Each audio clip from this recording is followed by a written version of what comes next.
in the game, that 7th inning, those 2 at-bats from De La Cruz and Rojas. You know, the other thing that happened in that inning, it's just one of those games where you go back and there's, there's stuff that happens they forget about. There was the play where Trey Lipscomb could have had a force out at third in that inning for the second out of the inning, and instead he went to second base, and it was late, so a fielder's choice. That would have been the second out of the inning. Instead, Spencer Jones, when he hit his fly ball to right later in the inning, it was a sacrifice fly, and that put Scranton Wilkes-Barre ahead 6-5 at the time. So just one of those games with a lot of moments. And one other thing I wanted to point out, Josh, when we talk about marathon men, of course, we got it easy just talking about baseball. How about Ramon Flores catching for the 3rd straight game for Scranton Wilkes-Barre and coming back for an 11:05 game after he caught 12 innings last night? Wow. And it's kind of warm out, too. Well, Duran closed it out, so he's not available. Wings have taken the field. They're wearing the batting practice tops today, black jerseys with the red sleeves, home white pants, black caps with the red brim. Scranton Wilkes-Barre in their road gray uniforms with the navy blue caps. Time for the keys of the game, brought to you by New York's Governor's Traffic Safety Committee. How about let's play 8.5 today? I'm sure the Wings would love to see that. And we'll see if the Red Wings can get to Brendan Beck, who has a good slider. You know, his slider's been super effective against right-handed hitters. The Wings' right-handed batters will have to try to deal with that today. The Wings have loaded up their lineup, though, with quite a few left-handed hitters against the AAA rookie Brendan Beck. Bryce Conley 1-0, a 2.57 ERA in his first 4 Red Wing starts, ready to go. Jesus Rodriguez, owner of an 11-game hit streak, will lead it off for Scranton Wilkes-Barre, a team that's second in the league in runs per game at 5.6 runs per ball game. But in the second half, they're averaging nearly 7 runs a game off to this 18-4 start.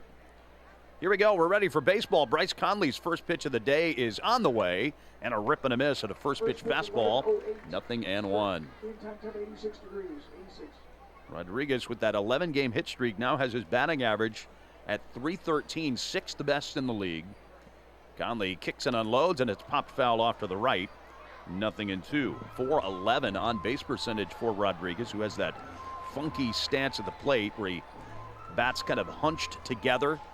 His left heel is up in the air and pointed back at the pitcher Conley. It's a very unusual approach, but obviously it is working for Jesus Rodriguez, who made his AAA debut against the Wings earlier in the year. Conley's 2-strike pitch. It is very high, 1 ball and 2 strikes. First pitch time and temp brought to you by Taylor the Builders. 86 warm degrees at 11:07 in the a.m. Camp day at Innovative Field. Here it comes to Rodriguez. Breaking ball hangs inside. 2 balls, 2 strikes. Taylor's committed to delivering unsurpassed service in all phases of your project from the ground up. For more info, visit TaylorTheBuilders.com. Taylor, a smarter way to build. Now the 2-2. Rodriguez swings, pops 1 foul off to the right, and it remains 2 balls, 2 strikes. Spencer Jones will follow, then Everson Pereira in the first, as Conley right out of the gates has to deal with some tough hitters. Rodriguez on that swing lost his bat in the follow-through, and Spencer Jones gives him an assist. The on-deck hitter going to retrieve the bat for his teammate. And this is a really deep lineup. That's one of the things that Matt Lecroy pointed out in that interview, because those were the 7 and 8 hitters in the lineup that had those long at-bats that we talked about yesterday. Another 2-2, hacked foul straight back and a high fastball. Now they've got Nicky Lopez hitting 8th, the man who has played quite a little bit in the major leagues the last few years. Red Wings infield shades Rodriguez to pull. The outfield leaves a gap in left center. And now Conley, the Atlanta area native, after a longer look in at C.J. Stubbs, now delivers the next pitch. Rodriguez swings. It's a breaking ball high in the air to left center. Darren Baker and Robert Hassel are in the neighborhood, and the center fielder Hassel is the one who makes the catch for the first out of the day. Hassel in center, flanked in right field by Nick Schnell, and left field by Darren Baker.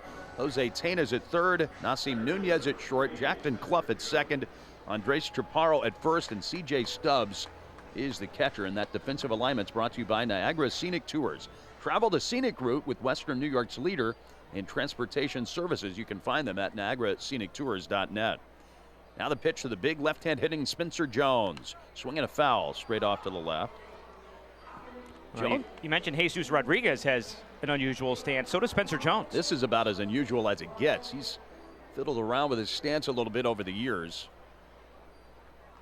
The Conley 0-1, swinging a high pop-up, foul to the left and out of play. Jones has been held mostly in check by the Red Wings first 2 games of the series, but still 10 home runs in his first 18 AAA games while batting .387 in the process. Huge left-hand hitter, wide open stance, bent over at the waist. The pitch hit in the air the other way to left field. Baker's ranging back on it all the way to the fence, and it's out of here. Jones homers the other way, and it looked like he just barely touched it. And it flew out of here to left, giving Scranton Wilkes-Barre a 1-0 lead. Well, I was going to mention, Josh, not only the high temperatures today, but we do have about a 10-mile-an-hour wind that's steadily blowing out to left. And if you get the ball up in the air like that, it's going to carry. Like you said, Spencer Jones with tremendous power, and ball just seemed to fly right off his bat there with a flick of the wrist. I mean, it looked like he just kind of reached out there and touched it. And the ball jetted out of here to left field on an 0-2 pitch, by the way. So 1-0 Scranton, as now Everson Pereira faces Conley. Conley turns and fires, and it's skied off to the right, out of play, foul. Robert Hassel for the Wings hit a home run on an 0-2 pitch from Luis Heel last night in the first. Jones, the first inning homer on an 0-2 pitch today for Scranton. The 0-1 slider low and outside. That's only the second home run Conley's given up to the Red Wings in just over 21 innings. Pereira, dangerous hitter at the plate. Conley brings it home and swinging a hard grounder right to short. It eats up Nunez, who now picks the ball up, guns to first, and he didn't get it there in time. Pereira is safe. Ball was hit sharply to Nunez. Had it bounce off his chest and then roll in front of him. Nassim scrambled to grab the baseball and then zipped it over to first, but Pereira was safe, beating the throw on what will go as an error on Nassim Nunez. Well, Nunez, that's his 7th error, but remember, in April, he really struggled defensively. He has not had many errors since. Now TJ Rumfield will bat. Off-speed pitch fades low to the left-handed hitter. Now, he has been really solid defensively since coming back down from the Nationals. Got caught in between on that 2-hopper. So Pereira, who can run some, is at first. The pitch, Rumfield pops it up left side into foul ground. Tena hustling over, runs out of room, and it's now 1-1 on Rumfield, a Red Wing killer each of the last 2 years and a hot hitter right now, period. 10th in the league with a .306 batting average, 2nd in the IL with 66 runs batted in. He's hit .330 since May 1st, and in the month of July alone, he's batting just over .390. 1-0 Scranton. Pereira's at first, 1 out. Conley a high set, now the pitch. Backdoor breaking ball, curved in over the corner beautifully. And now Rumfield's on his heels, 1-2. Yeah, Rumfield went 8 for 12 in the 3-game series against Worcester coming out of the break. Just some insane numbers that these Scranton Wilkes-Barre batters have been putting up. Spencer Jones was 8 for 10 in that series. Video game numbers. In the second half of the year, Scranton as a team is batting .293. Conley looks to first, throws the pitch, swing and a foul, bounce behind the plate, and remains 1 ball and 2 strikes. On top of that, Scranton's also been getting really good pitching, and that's all added up to an incredible start to the second half, 18-4, although they have not managed to run away with things yet, with some teams nipping on their heels. Syracuse, for example, playing very well second half as well. It'll be a 1-2 pitch now to TJ Rumfield. Conley brings the hands together, throws to first, and Pereira dives back. It's really hard to get a big lead when there's 20 teams in the league. You figure somebody's going to be hot also. Yeah, Syracuse has been really playing good baseball. Conley throws to first again. Once more, Pereira dives back. So Conley's used up his 2 disengagements. Yeah, Pereira with 8 stolen bases and 9 attempts. And now, you think first movement, you can go. Pereira leaning. He is running. The pitch is bounced to the right side. Clough handles it to his left, and the second baseman has only one play, throwing out Rumfield at first as Pereira takes second. Well, Pereira's into scoring position with 2 men out for Rafael Flores, the catcher. Zach Williamson coaching first base for Scranton Wilkes-Barre. Their third base coach, former Red Wing infielder Gil Velasquez, who's reminding Pereira there are 2 outs. Spencer Jones, second batter of the game, homered the other way to left field, his 27th minor league long ball of the season to give Scranton the early lead. Now the pitch to Flores is a breaking ball that slices low, 1-0. This guy's a really interesting story, Josh. An undrafted free agent that the Yankees kind of found, and he was their minor league baseball player of the year last year. Was tearing it up in Double-A with Somerset. 1-0 pitch, slider, and a called strike. This is his 5th Triple-A game. He's gone 4 for 16 with a home run so far. Was batting almost .290 with 15 home runs for Somerset before his call-up.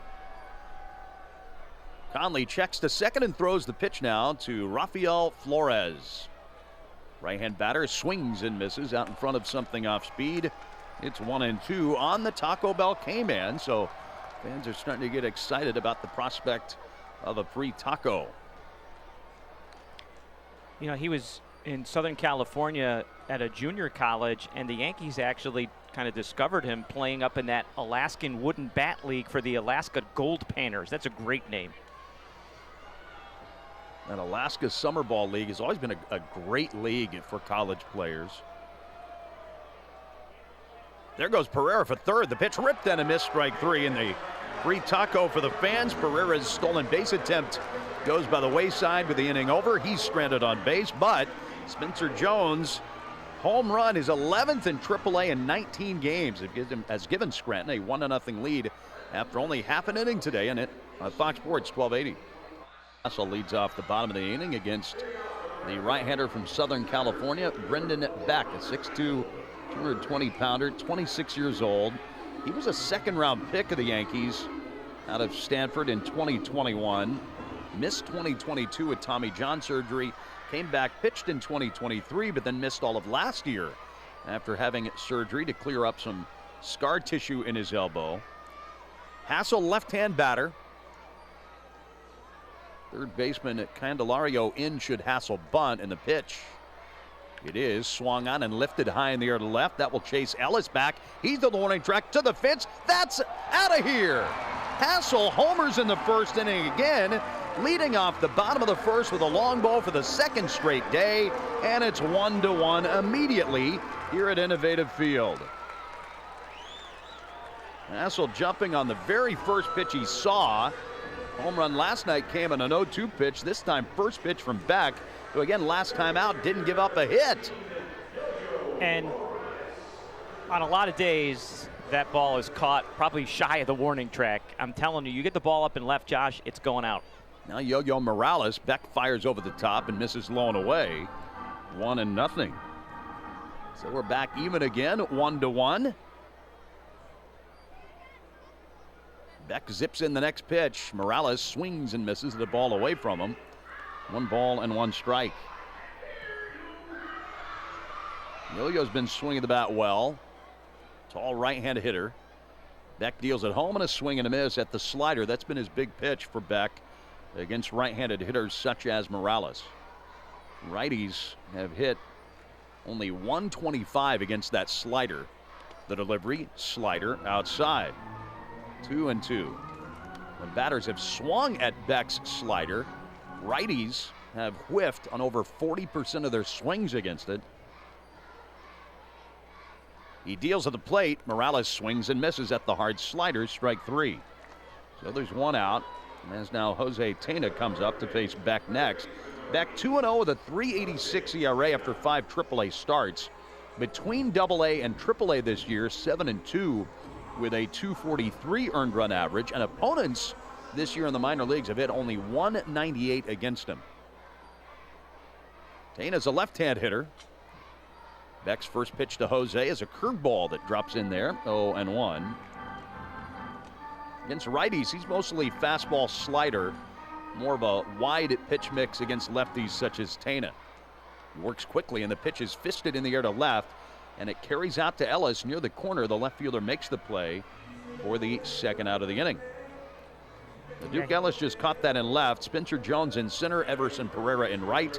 Jamer Candelario's at third base, Nicky Lopez at short, Jose Rojas at second, TJ Rumfield at first, and the catcher Rafael Flores. And in that defensive alignment brought to you by Niagara Scenic Tours.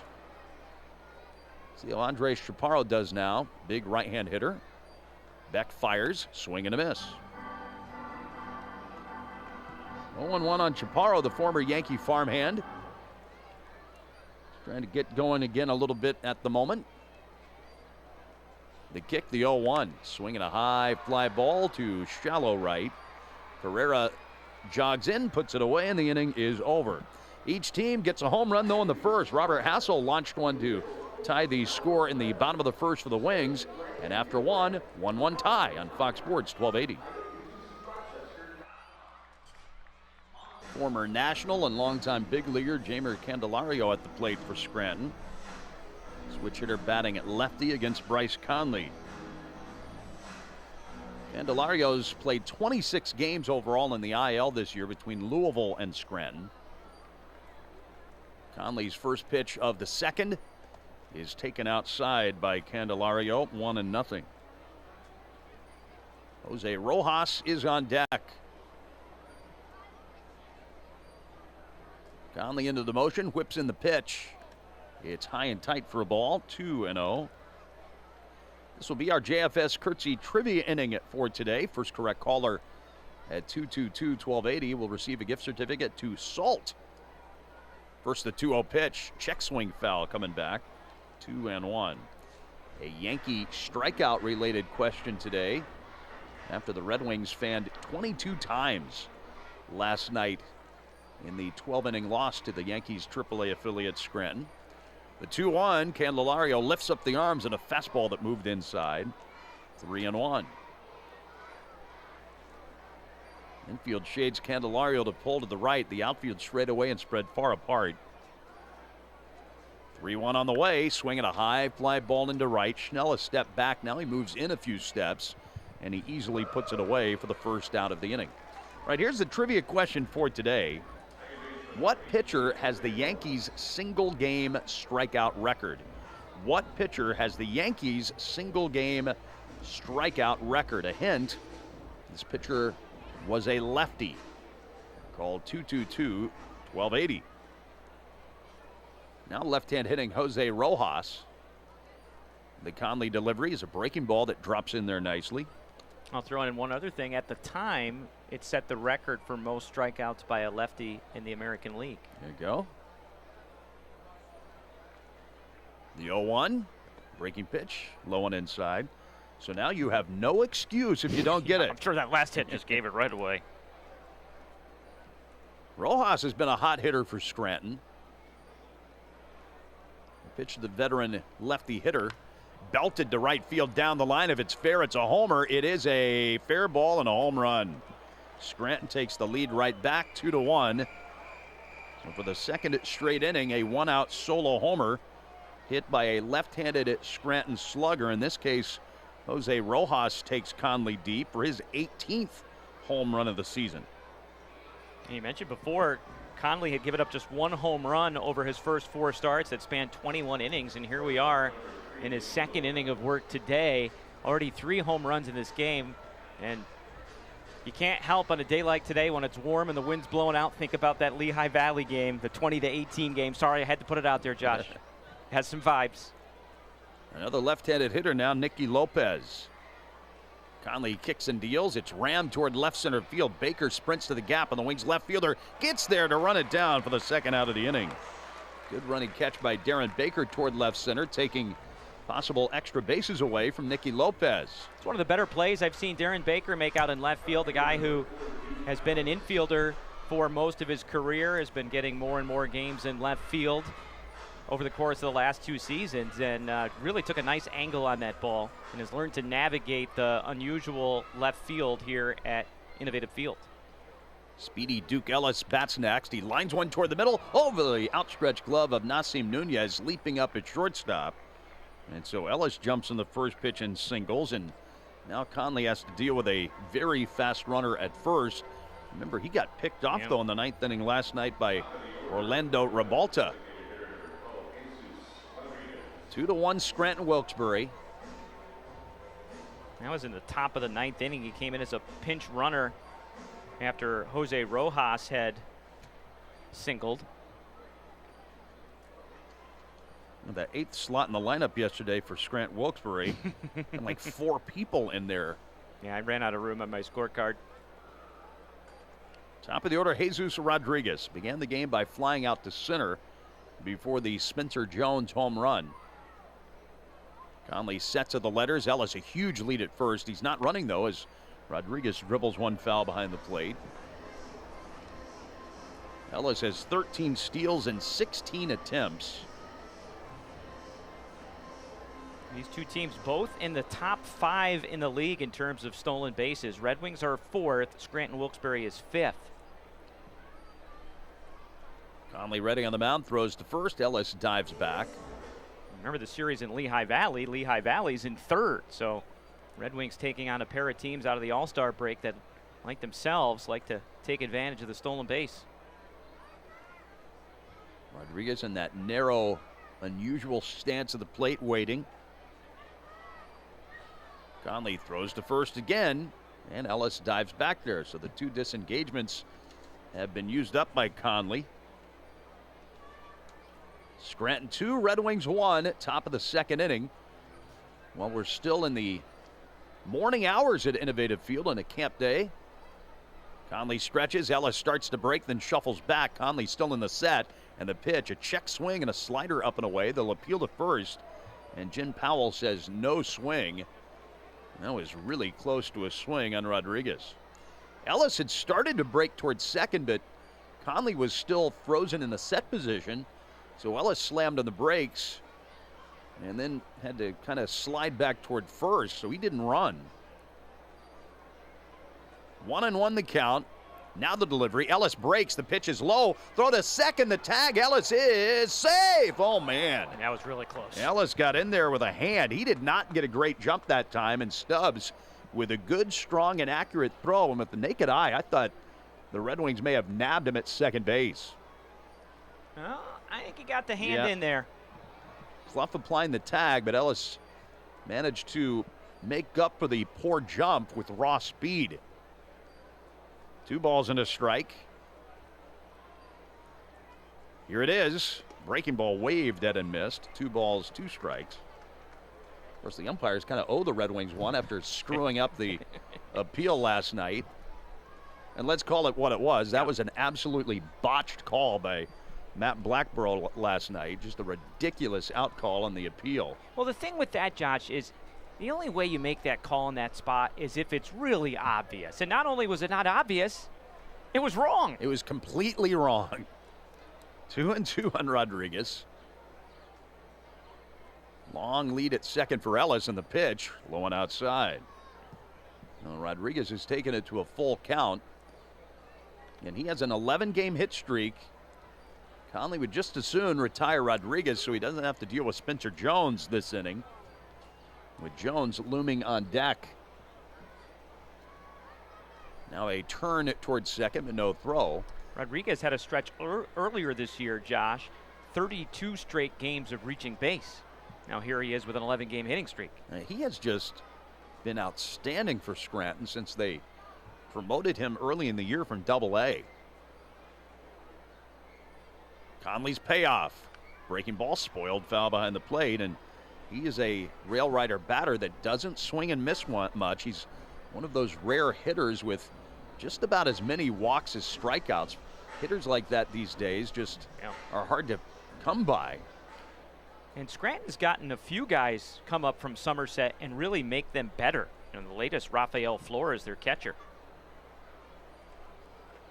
Clough is bird dogging Ellis some at second base. Ellis takes off for third. The pitch is fouled back. You know, a lot of times you don't try to steal third with 2 outs, but Ellis, such a notable base stealer, so confident in his ability to steal bases. And he was breaking there on that 3-2 pitch, but he'll have to head on back after the foul ball. Yeah, speed's helped get him a handful of games up in the big leagues. Has one career major league hit. Came last year with the Yankees. This will be the 8th pitch now to Rodriguez. Conley a long hold. He stares to second, throws the pitch. Swinging a fly ball the other way to right. Schnell angling in quickly to his left, and it drops in front of him for a hit. Ellis sprints around third, heads for home. The throw to the plate. Stubbs tags him out. Schnell threw out Ellis at the plate. He couldn't score on a 2-out single into right field. That's shocking. The inning ends on that note. Rojas gives Scranton the lead on the solo homer, and it's a 2-1 Scranton lead, middle of the second, here on Fox Sports 1280.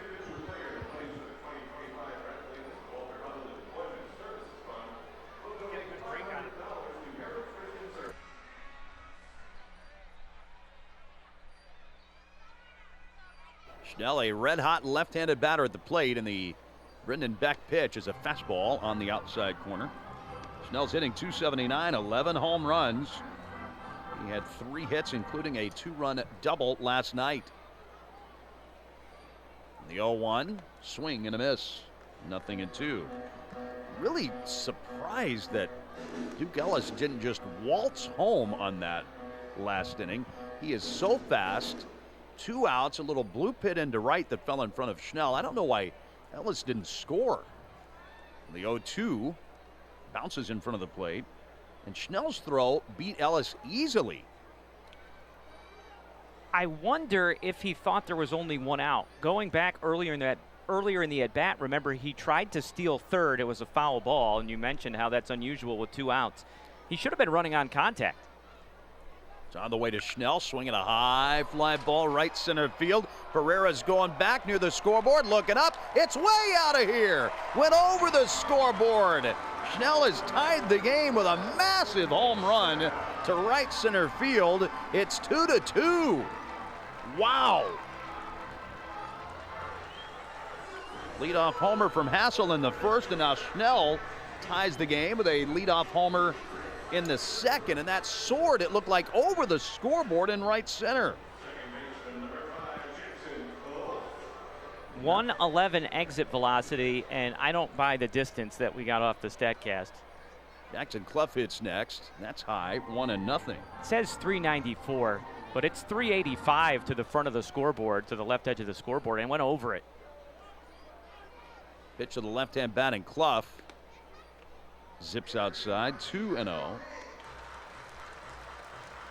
Home run derby is broken out, 2-2. 2 solo homers for each team. Beck winds and fires. Curveball hangs high, 3-0. They've still got a ways to go for the Lehigh Valley Iron Pigs Red Wings game from years ago, but we'll see. Now the 3-0, and ball 4 low on Clough. Only the 4th walk issued by Beck in just over 24 innings since getting promoted from Double-A, and now the Wings have the possible go-ahead run aboard with nobody out. Our JFS Curtsy Trivia winner today is Bill Brew from Leroy. He knew the Yankees record holder for the most strikeouts in one game by a pitcher, Louisiana Lightning, Ron Guidry. So Bill receives a gift certificate to Salt down in the Fairport Parenton area. Darren Baker's the batter. The pitch, Baker bunts foul immediately off to the left, 0-1. Guidry struck out 18 California Angels, June 17th, 1978. That tremendous 1978 season for Ron Guidry. He went to 11-0 with that victory. Clough takes the lead from first. Beck looks over the shoulder at him. 1 strike pitch. Baker not showing a bunt. Takes a fastball outside. 1 ball and 1 strike. He went to 11-0 after that 18 strikeout performance. His numbers that year, Josh, 25-3 with a 1.74 ERA. 1-1 pitch. Outside, 2-1. Needless to say, Guidry won the American League Cy Young Award that year. One of the great pitching seasons of a starting pitcher in the last 50 years. Candelario's on the grass at third should Baker bunt. Clough takes the lead from first. He's not running in the pitch. ripped that and missed at a fastball. 2 balls, 2 strikes. Another amazing thing about that season, he won each of his first 13 decisions and 15 of his first 16. So 16 starts into the year, he was 14 wins on the board. Unbelievable. Red Wings 2, Scranton Wilkes-Barre 2. Beck looks over the shoulder as he comes set of the letters. And the next pitch to Baker is outside. Nick Schnell began the inning with a home run to tie this game up. Clough followed with a walk. And Schnell threw out Duke Ellis at the plate to end the top of this inning. See if Clough runs now, 3-2.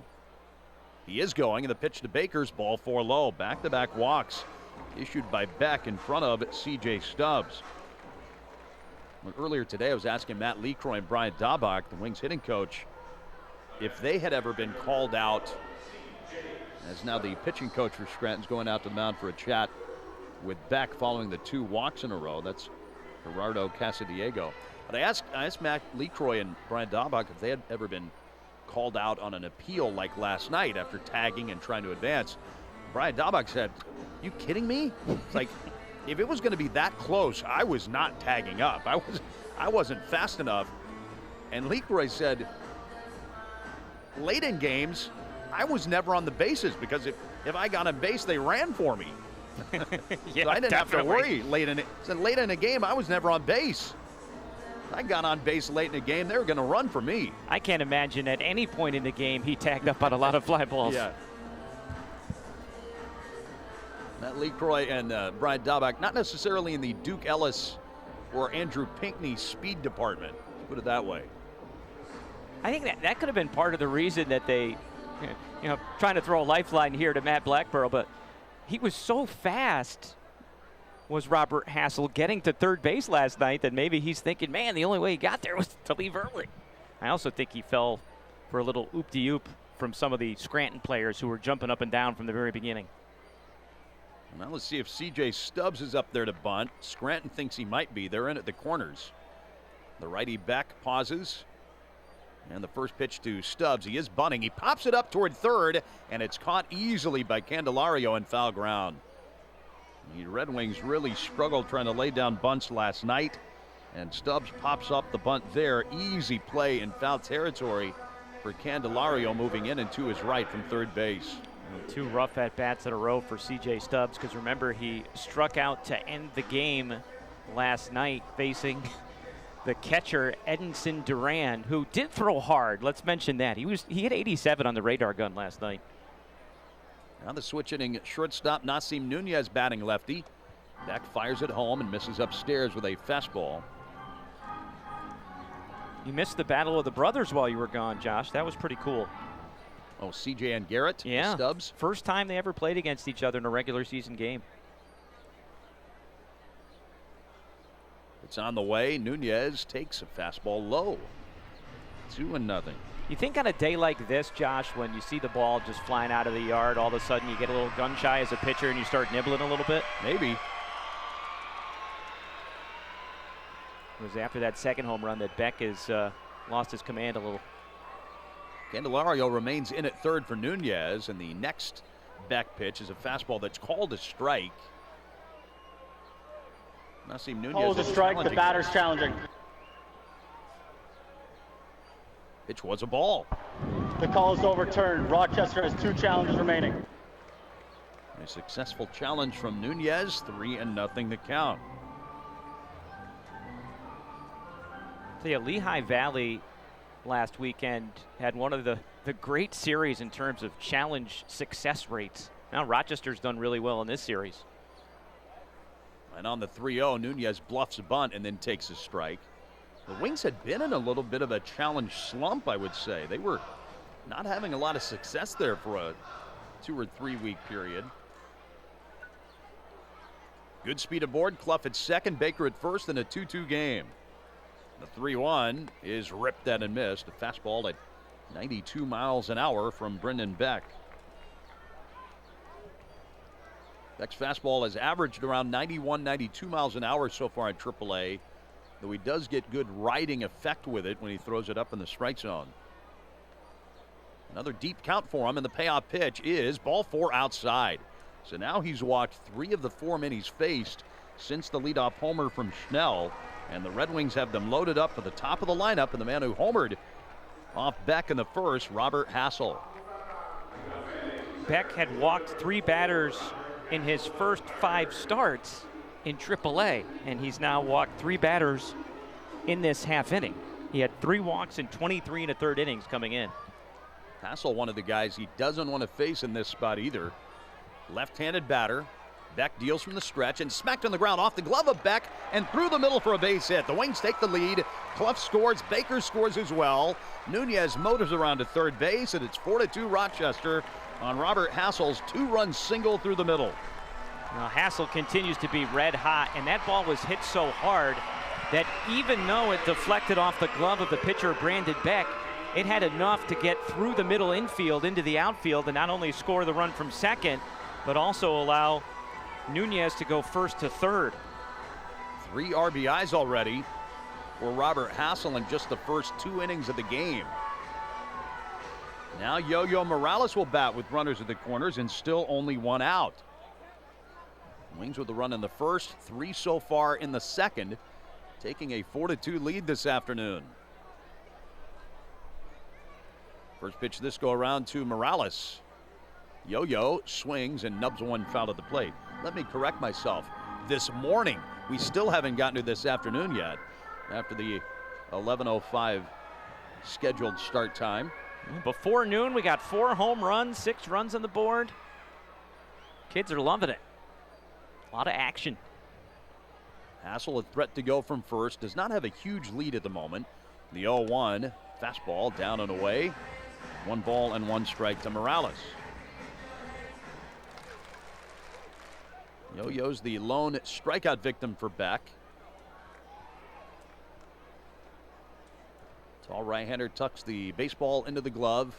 Now throws to first, and Hassel goes sliding back head first. Hassel with 15 stolen bases in 17 attempts. Nunez at third, Hassel at first. Hassel dancing around, and the pitch to Morales is sprayed foul well off to the right. And the edge to Beck on the mound, 1 ball, 2 strikes. We mentioned at the top of the broadcast how good Beck was in his last outing. 5 shutout, no-hit innings with 9 strikeouts. Did struggle in the game before that, back on July 10th against Buffalo. Gave up 5 earned runs in 3 innings. The 1-2 slider outside. That was the pitch that struck out Morales in the first. This time Yo-Yo expertly laid off of it. And Morales, the 7th man to bat this inning. The only out was on the Stubbs popped up bunt on the sacrifice attempt. Here's the 2-2. Morales takes a slider just a tad high. Good take there by Yo-Yo on a pitch that did not miss by a lot. In fact, had the catcher Flores challenged that, he might have gotten a strike call. 3-2 on Yo-Yo. Beck brings the hands together. Hassel takes off from first. The pitch grounded off the mound right to the covering second baseman Rojas at the bag. He touches second for 1, throws to first for 2, and the inning is over. If Hassel had not been running, that probably goes through the middle for a hit.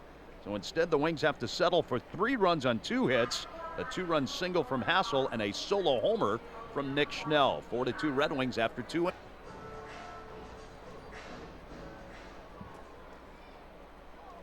Red Wings have the lead 4-2 after 2 innings, and now in with the play-by-play in the Keyback broadcast booth, Brendan Arrington. Bryce Conley winds and deals. The first pitch to Spencer Jones is high, ball 1. Thank you very much, Josh. 4-2 Rochester here as we start the third. Each team has hit a pair of solo home runs. The 1-0 pitch to Jones stays outside for a ball. 2 balls and no strikes. Spencer Jones, Everson Pereira, TJ Rumfield due up for the Rail Riders here in the top of the third. 2-3-4 in the lineup. Conley fires, fastball swung on and fouled back to the left and out of play. 2 balls and 1 strike on Jones, who was the first home run of the day of the 4 home runs that have been hit. He hit a opposite field home run just to the left of the Bermuda Triangle, and the second batter of the game. The pitch, swing and a foul back to the left, and it's even up at 2 balls and 2 strikes. Bryce Conley making his 5th start for the Red Wings, through 40 pitches through the first 2 innings. Looks into Stubbs, fires home, fastball high, 92 miles per hour, and the count runs full on the first round pick for the Yankees back in 2022 out of Vanderbilt. As that really open stance, his front foot is actually on the outer edge of the batter's box. The payoff pitch, swing, and another high fly ball to left. This is up in the jet stream, and it will soar out of here and clears the beam behind the line scoreboard in left. Second home run in as many at-bats for Spencer Jones, his 12th in just his 18th game in AAA, and it's now 4-3 Red Wings. Well, a couple of opposite field home runs for Spencer Jones, and I don't know that he would have needed help from the wind on that one, but the wind helped the distance projected on that one anyway. 425, the projected distance on that long ball. A couple hops and may have wound up on Plymouth Avenue. 425 feet, the estimated distance. First pitch to Everson Pereira, swung on and missed, nothing in one. The 24-year-old Venezuelan who reached on a Nasim Nunez error his first time up. Here's the 0-1, swung on a chop foul down the third baseline.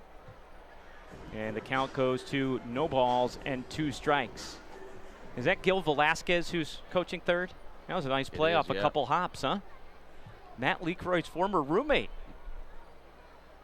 The pitch, fastball misses up high, 1 ball, 1 strike. Something you learned today.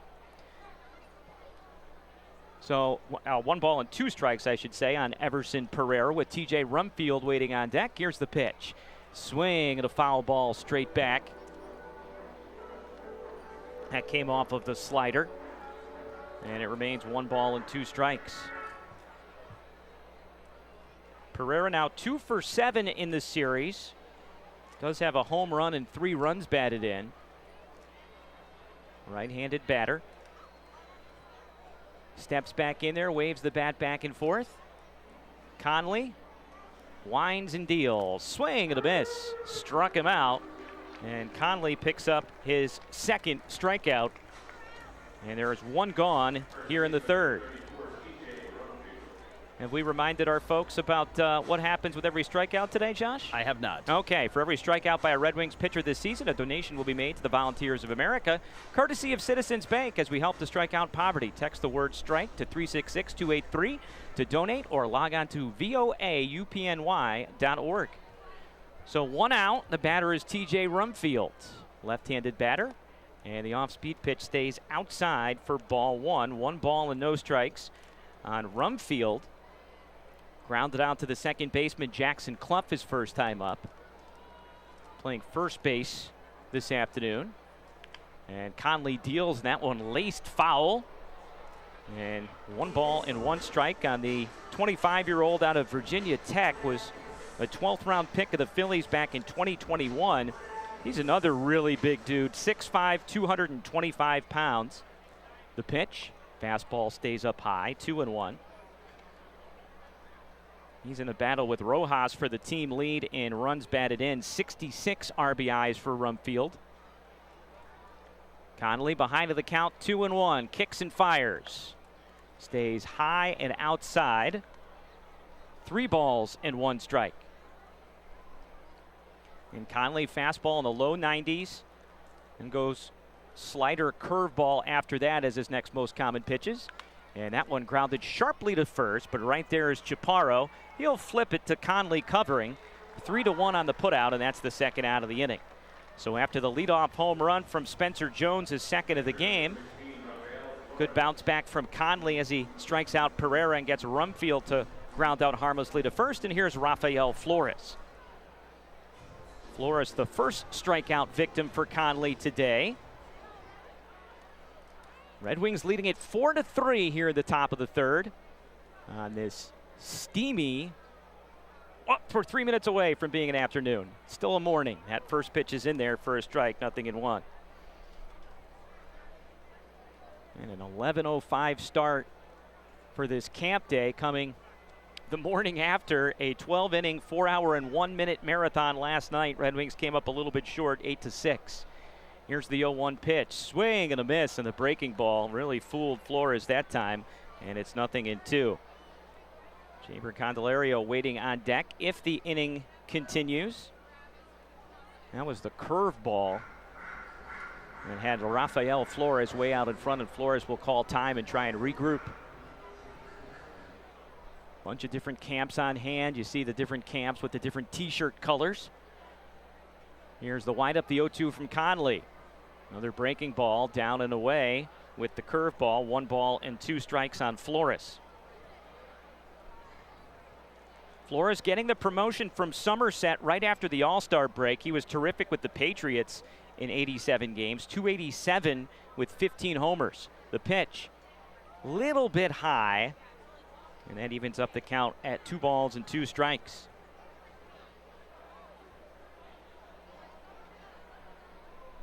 Also racked up 23 doubles down in Double-A. Conley stares into Stubbs. Here's the 2-2. Fastball way outside, and the count runs full. 3 balls and 2 strikes. So a couple deep counts here in the third as that pitch count continues to go higher for Conley. This will be pitch number 62 upcoming, the payoff pitch. Swing and a miss of the curveball, and that will retire the side. The bottom of the third with the Red Wings leading it 4-3. It'll be Jose Tena, Andres Chaparro, and Nick Schnell due up against right-hander Brendan Beck. He's been roughed up a little bit so far this afternoon.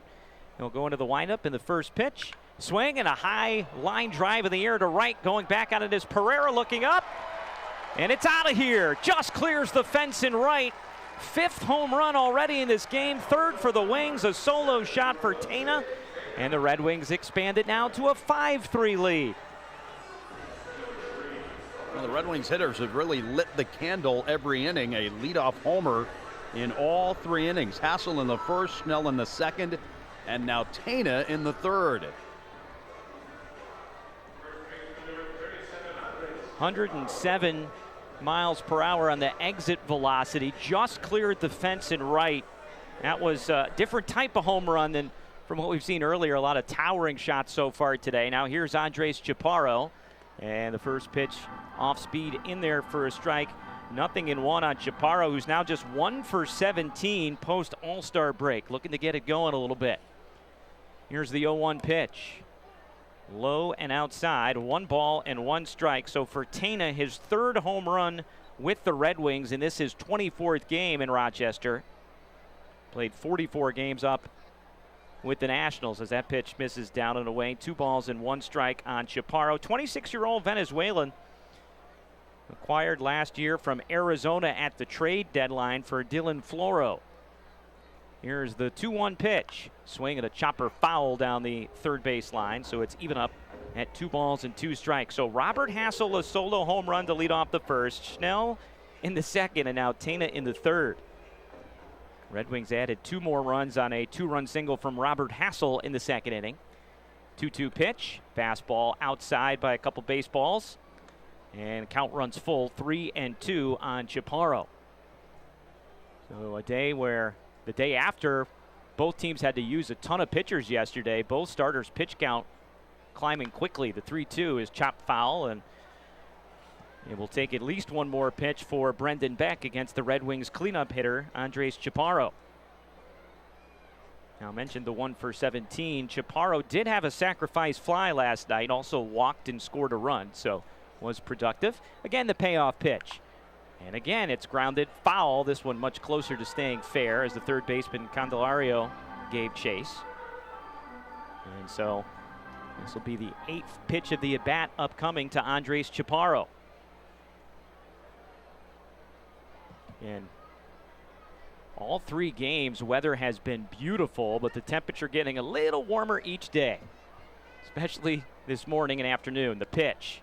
3-2 is high, and the fastball. Check swing from Chaparro. He held up, and that is the 4th walk now issued by Brendan Beck. So again, he had allowed just 4 home runs in his first 5 starts. He's allowed 3 in this game so far, and we're only in the 3rd inning. And then a combined 3 walks over his first 5 starts, 23 1/3 innings, and now here he has 4 walks.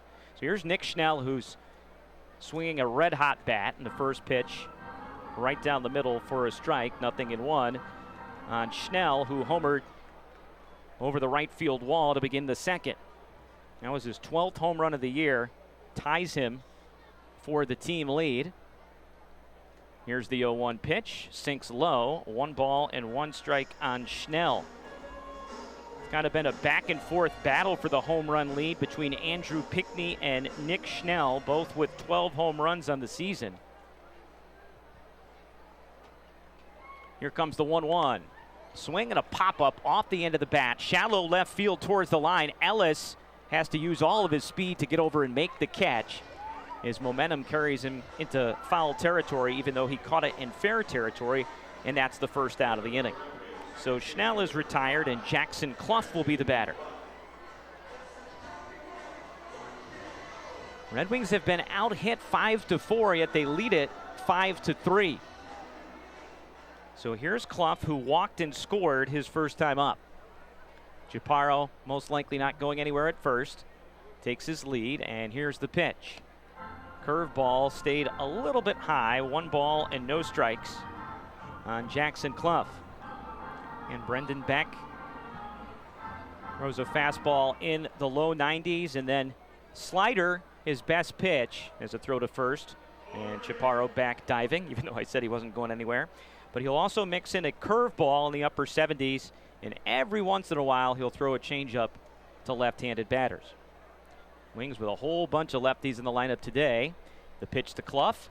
Swing and a pop-up left side of the infield. Shading the sun is Candelario. Drifts all the way over towards shortstop, makes the catch, and there are now 2 gone here in the 3rd. Now that was a pitch to hit for Clough. It was a fastball waist high, and he just got under it. It's a sort of pitch a lot of times Jackson absolutely hammers too. He looked a little bit ticked off after popping it up. I mean, it was very close to being middle. Here's Darren Baker. He walked and scored his first time up as well. The pitch, backdoor breaking ball in there for a strike, 0-1. The 26-year-old out of the University of California. He is now the all-time hits leader for the Red Wings in the Washington Nationals era. Beck comes set, long pause, and a throw to first. Boy, for a guy, Chaparro, who doesn't have a ton of speed, he's paying him a lot of attention over at first base. He's thrown twice now. Say there's about 0% chance he's going to try to run. Slim to none, and Slim just left town. In 28 games, he hasn't attempted a stolen base for Rochester. The pitch. Another curveball stays outside and high. 1 ball and 1 strike on Darren Baker. Not only is Baker the hits leader now in the Nationals era, he's also 3rd all-time in career stolen bases, and that's all-time, not just the Nationals era. The pitch. Swing at a line drive foul, backing off to the left. 1 ball and 2 strikes. And Josh, I just had a flashback. We haven't talked about this yet. I dropped the foul ball last night. Foul ball came back in here? Yes. All the way on the fly? So on the fly, I reached out the window like this, and it went off my left hand. Really? I mean, it was right where you're sitting right now. That might be a first. Josh is back at his normal seat, and I blew it for you, man. 20 years you've been waiting for that. I was here, and I blew it. Here's the pitch. That one grounded the other way, and it trickles past Candelario and into left field. Baker just kind of stuck the bat out and managed to push it past Candelario down the line. Chaparro will stop at second. And so the Red Wings will have runners at first and second with 2 men down, trying to add to this 5-3 lead. Yeah, it went right off my hand, and I'm not gonna lie, it really hurt. I don't remember who hit it. I'm trying to forget about it. I'm trying to put it out of my. You said I've been waiting for it. I have not been waiting for it. Trust me. I'm not trying to catch it. Yeah, I don't think I'm gonna try again. That was a mistake. So here's C.J. Stubbs, who popped up a bunt attempt his last time up with runners at first and second and nobody out. Slightly open stance for the right-handed hitting catcher, and the fastball misses high for a ball. 1 ball and no strikes. Now, C.J. Stubbs, we told you, a rough couple at bats here going back to the end of last night's game. He had a real nice game in his start in Lehigh Valley on Saturday. He had a base hit and a terrific play on a throw down to second to catch a runner attempting to steal. And that pitch in there for a strike. 1 ball and 1 strike. But Garrett Stubbs, not Spencer. Garrett Stubbs, his brother, kind of outdid him because he hit a home run late in the game, and he did the drop the mic when he stepped on home plate right in front of his little brother, CJ. Swing and a miss in the off-speed pitch. Outer half, 1 ball and 2 strikes. Talking with the brothers, they're really, really close, Josh. They talk almost every day. And when CJ was in Harrisburg, they were meeting on their Monday off days to play golf. CJ behind of the count here, 1-2. The pitch, swing and a miss, struck him out. And that will retire the side here in the third. But the Red Wings, third consecutive inning, they hit a leadoff home run, 1 run, 2 hits, and 2 left on at the end of 3 in downtown Rochester. It's the Wings 5 and the Scranton Wilkes-Barre Rail Riders 3 today. As Bryce Conley goes back to work, and the first pitch is to Jamer Candelario, misses down low. 1 ball and no strikes. Candelario, Rojas, and Lopez, 6, 7, and 8. Both teams have scored in every frame thus far. The pitch from Conley off the handle, popped up straight back, and that will reach the seats and nowhere close to the broadcast booth. And I learned my lesson last night anyway. So 1 ball and 1 strike on Candelario, who's trying to get things going. He's hitting just 179, now 0 for 10 in the series. Backdoor breaking ball. And, yep, that's going to be a challenge. It was Stubbs held it up an extra half second. The call is a ball. The catcher is challenging. Yep, and Stubbs called for the challenge, and I believe it caught the upper corner of the strike zone. The call is overturned. Rochester has 2 challenges remaining. Good challenge from C.J. Stubbs. 1 ball and 2 strikes. Every team at least 1 run so far in each half inning. The pitch, that's in the dirt and blocked by Stubbs. 2 balls and 2 strikes. But Candelario hitting just 179, 1 home run, 15 runs batted in. And this is a guy who has played in parts of 10 different major league seasons with the Reds, Tigers, and Cubs. So a lot of big league experience. And the 2-2 pitch, swing and a miss, struck him out, and that's now 3 of the last 4 batters that Conley has fanned. He has 4 strikeouts overall, came in having struck out 19 in 21 innings, and 1 out and nobody on. And the batter will be Jose Rojas. Conley has retired the leadoff hitter in 3 of the first 4 innings. The exception was Spencer Jones' 2nd home run of the game. So first pitch to Rojas. Fastball misses inside. 92 miles per hour, 1 ball and no strikes.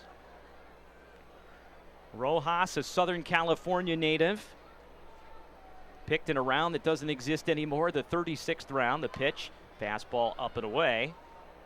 2 balls and no strikes. Out of Costa Mesa, California, Vanguard University, which is a Division II school. Came in off the bench yesterday with a couple hits. The pitch, swing and a ground ball, slowly hit to first, scooped up by Chaparro. He'll wave off. Bryce Conley step on first base for the 2nd out of the inning. So 2 outs, nobody on here in the top of the 4th inning, with Rochester leading it 5-3. It's game 3 of a 6-game series between the 2 teams. This is the only time Scranton Wilkes-Barre comes to town. You guys visited twice in the first half, Scranton, right? Yeah, 2 right away almost. Yeah. First pitch to Nicky Lopez from Conley is swung on and lined in the air to left. Baker will go back on it and make the catch. Had to reach up at the last minute right where the wall corners out to the Bermuda Triangle. And a very quick 1, 2, 3, 4th. Hey, we got a goose egg up for a half inning. No runs, no hits, no errors. Middle of the 4th at Innovative Field in Rochester. Still 5-3 wing.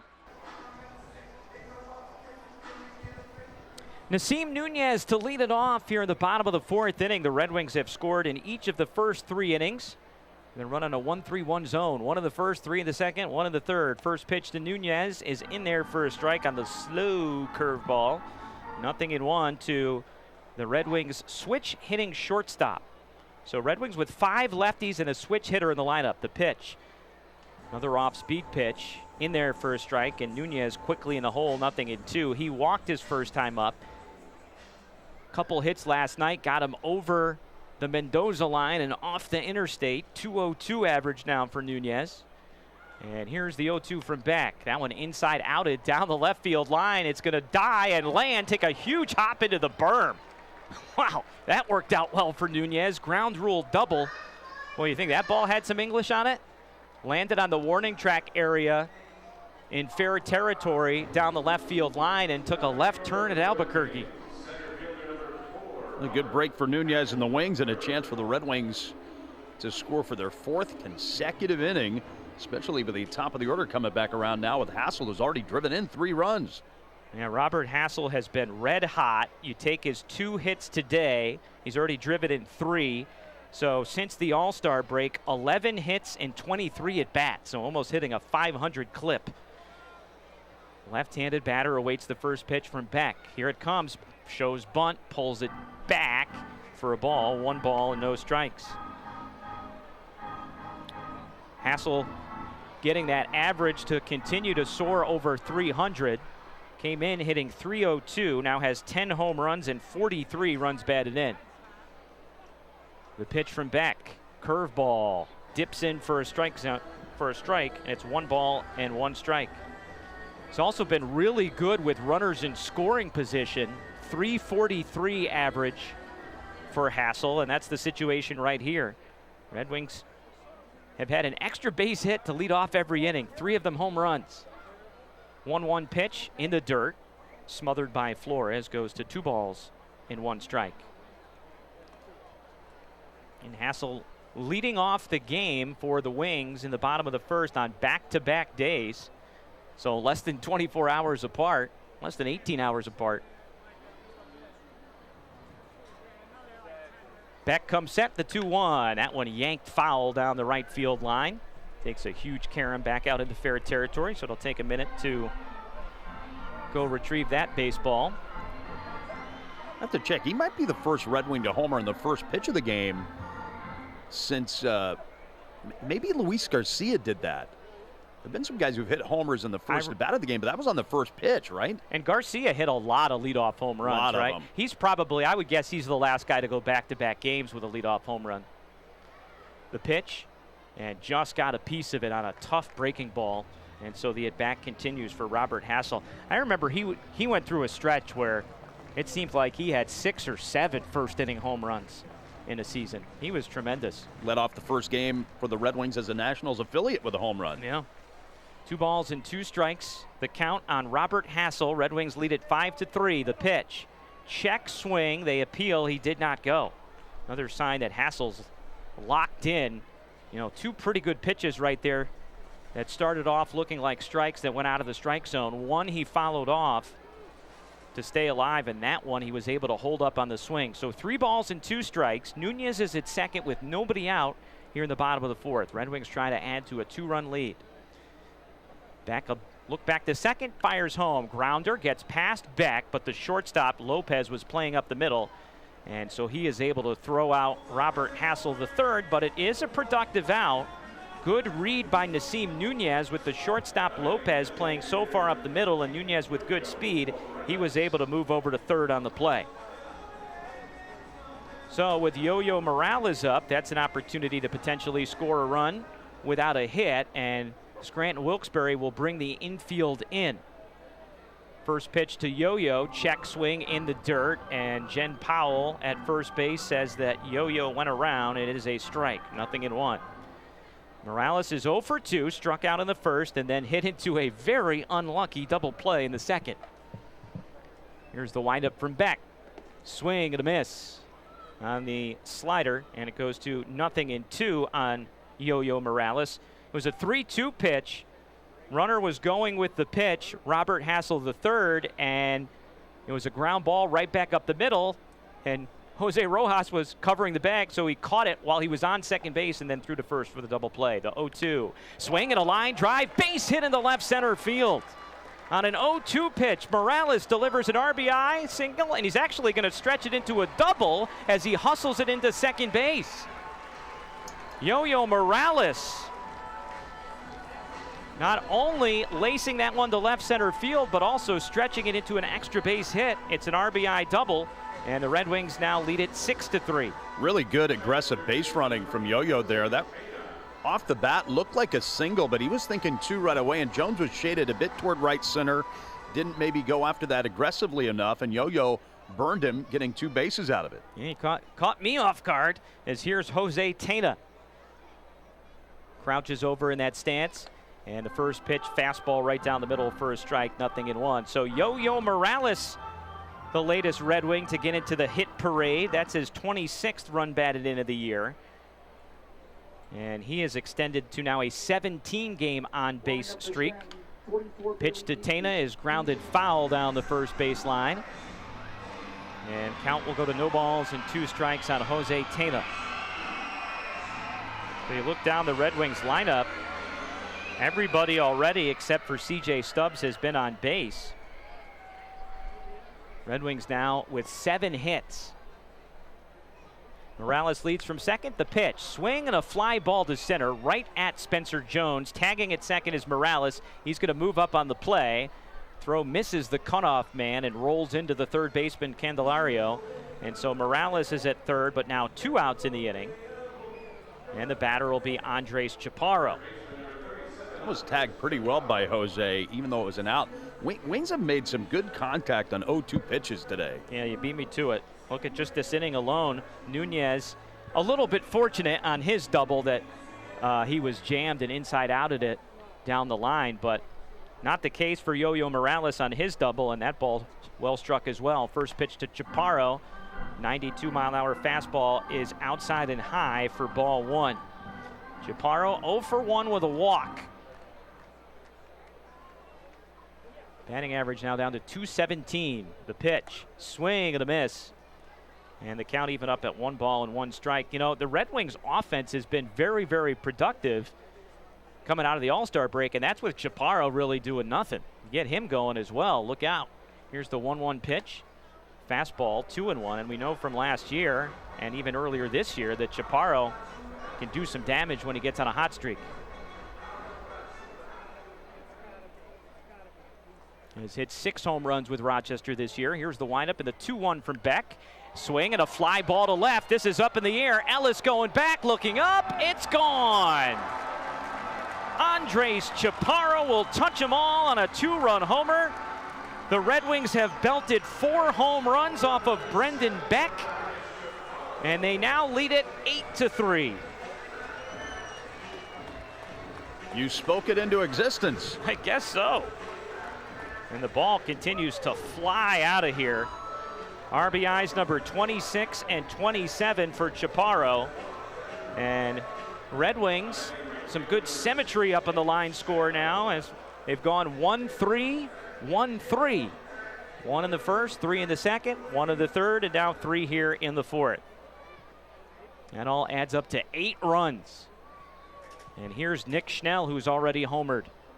First pitch to the left-handed batter. Curveball in there for a high strike, 0-1. Schnell belted his 12th home run of the season back in the second. Robert Hassel, Jose Tena, Andres Chaparro, and Nick Schnell have all homered. And this pitch is swung on and skied in the air to center. It is playable, however, for Spencer Jones, who will make the catch, and that'll retire the side. But the Red Wings scored 3 runs on 3 extra base hits. Nobody left at the end of 4. 8-3 Rochester. Washington, Josh Wetzel. Thanks, Brendan. Bryce Conley now with that 8-3 advantage to work with. Takes on Duke Ellis, the 9th place Scranton hitter. Conley has set down the last 6 in a row in the pitch. Conley gets it in there for a backdoor strike on Ellis. Slider that nudged the outside edge. Ellis, a speedy left-handed hitter. And now Conley unloads to the plate. Ellis swings and smacks a line drive to right down the line. Schnell goes to get it, picks it up right at the front of the warning track, and Ellis streaks his way into second base with a stand-up double. So Ellis is now 2 for 2 today with a single and a double, as the top of the order, Jesus Rodriguez, comes back around. The Ville of Hope helps to rebuild relationships, recover potential, and renew hope for the future. Find out more about the Ville of Hope's programs and how you can get involved at villeofhope.org. Jesus Rodriguez singled his last time up when Ellis was surprisingly thrown out at the plate on that play. Ellis did not get a good jump with 2 outs. Maybe didn't realize there were 2 outs, in fact. Conley kicks the leg, turns towards second, but does not make a throw. That was a surprising throw out of Ellis at the plate that ended that second inning. The hit, by the way, from Rodriguez padded his hit streak to 12 games in a row. Now Conley's delivery, and Rodriguez takes a breaking ball that's called a strike. On our Toyota out-of-town scoreboard, no big league games are underway yet today. A very light major league scoreboard, only one afternoon game. Baltimore is going to play in Cleveland against the hot Guardians. Here's the stretch. The 0-1. Swinging a foul straight back, 0-2. One day game other than this one in the IL. Buffalo is playing in Columbus. 0-0 in the second. And again, those out-of-town scores are brought to you by your local Toyota dealers. Buffalo got walked off in Columbus last night. Columbus scored 2 in the ninth to win it 6-4. Ellis leads at second base. Conley stretches, and the righty's pitch. Breaking ball outside. Both bullpens have had activity going. Bailey Dees was warming up at the end of last inning for Scranton Wilkes-Barre. The Red Wings have gotten action going in their bullpen now with Holden Powell warming up. The 1-2, swinging a foul, coming back, and remains 1 ball and 2 strikes. Well, ideally, you'd love to get Bryce Conley through the 5th and get him in line for the victory. Definitely think Beck is probably going to be done after those 4 innings. Conley closing in on 80 pitches. After a long hold, he delivers. Rodriguez takes just low. A fastball that was very close. No challenge from the Red Wings, who've won a pair of challenges already. 2-2 on Rodriguez with the very dangerous Spencer Jones on deck. Red Wings up 8-3 as Conley with a long set fires again, and a bouncing ball toward the middle. Nunez grabs a big bounce from shortstop. He's only played at first, where he throws out Rodriguez, and so Ellis takes third with 1 out. And now Spencer Jones, the hitter.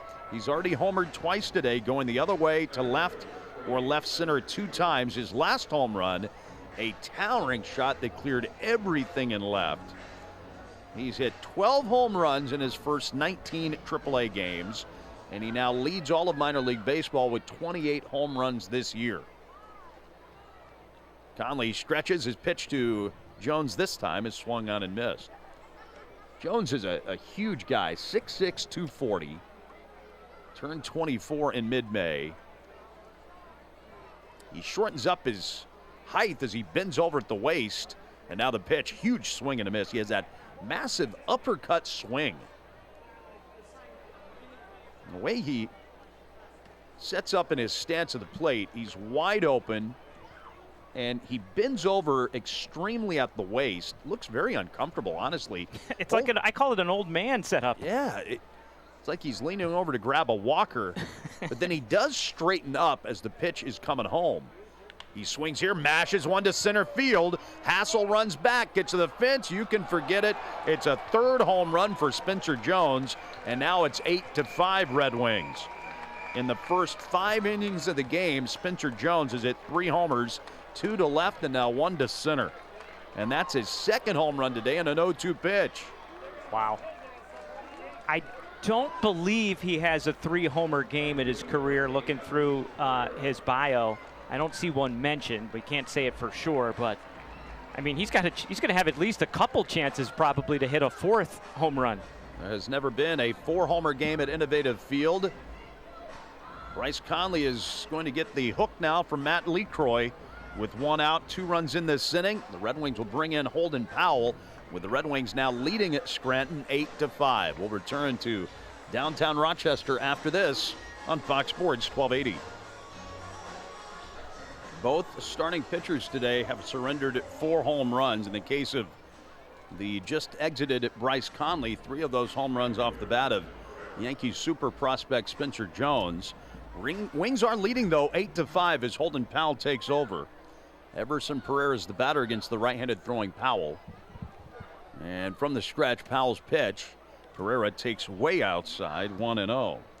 Conley, 4 1/3 innings, 5 runs all earned on 7 hits. He did not walk anybody.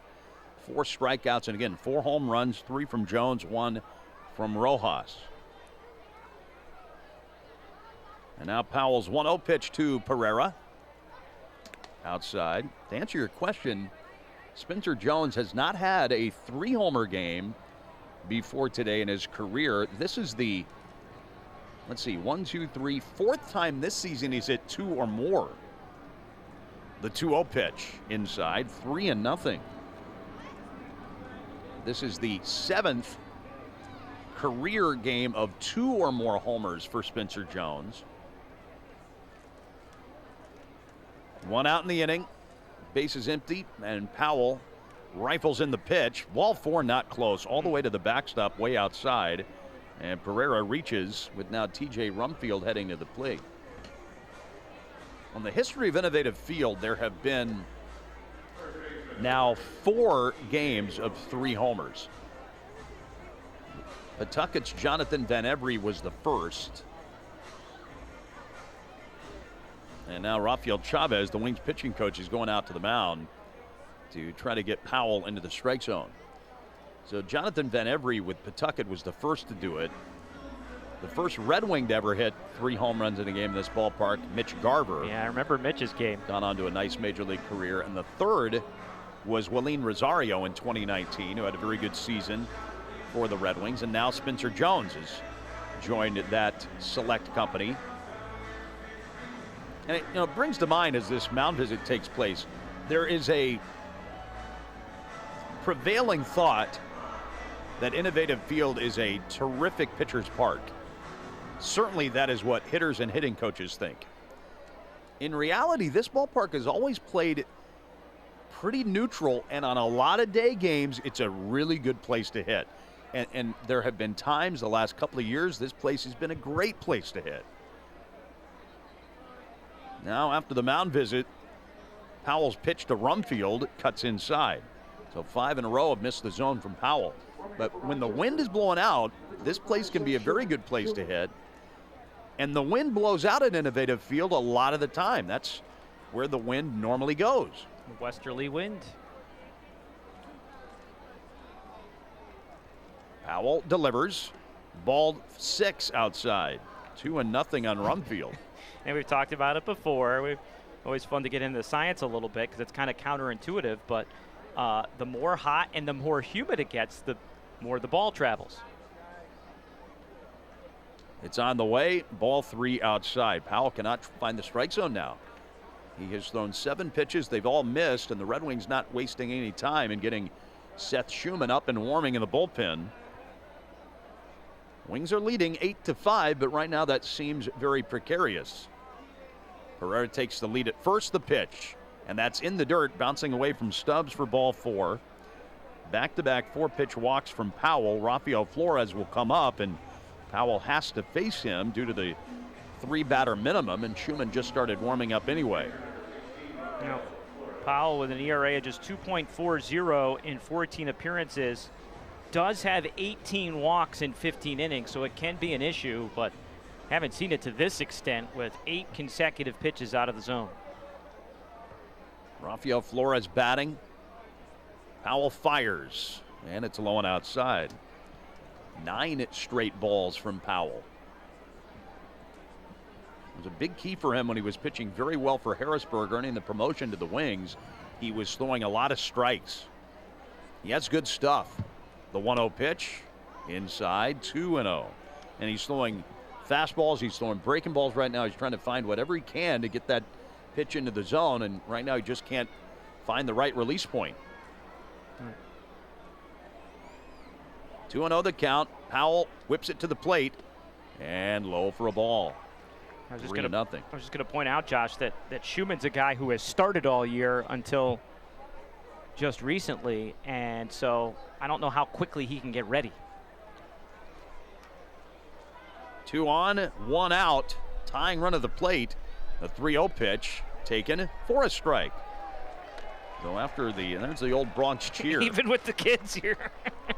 So after 11 pitches had missed, Powell finds the strike zone with that one. 3-1 the count on Flores. UCLA product unloads the plate and almost hit him. A fastball inside for ball 4, loading the bases for Jeimer Candelario. And Matt LeCroy is not going to go any further with Powell, and he will bring in Schumann right now. We're going to have another pitching change with the bases loaded. Possible tying runs are on base. Candelario would be the go-ahead run at the plate. 5th inning, 8-5 Rochester leading Scranton Wilkes-Barre, and we'll return in a moment here on Fox Sports 1280.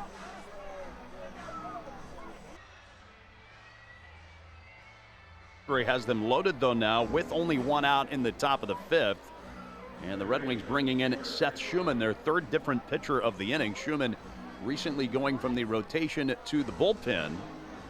Jeimer Candelario coming up representing the go-ahead run. And let me make a correction, by the way. I forgot 2 other 3-homer games. One of them you called last year, Eddie Alvarez. Yeah. With Syracuse, right? Was with Syracuse then, wasn't he? Yes. And Cody Clemens hit 3 homers in a game here for Lehigh Valley in 2023.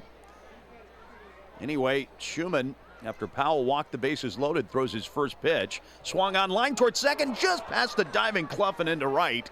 Pereira scores. Velasquez holds up Rumfield at third base, and it's now 8-6 on Candelario's line drive single that just eluded the second baseman, Jackson Clough. I thought Clough was maybe going to make a sensational catch, but he couldn't quite reach out far enough. Everybody moves up a base, and that also breaks an 0-for-11 for Candelario in the series. Red Wings in desperate need of an out right now, Josh. So now Jose Rojas, he has one of those 4 home runs today for Scranton. Left-handed hitter. Schumann kicks the righty's delivery, tails outside, 1-0.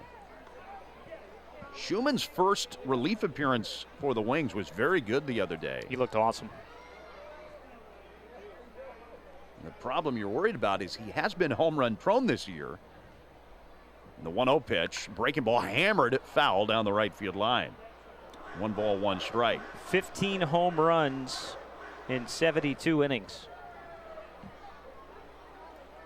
Yeah, he struck out 4 in 2 innings of work of relief of Chase Oleski on Tuesday, and he looked great, in complete command. Rojas is the 8th hitter of the inning. Bases loaded, 1 out in the pitch. Backdoor slider stays outside. 2-1.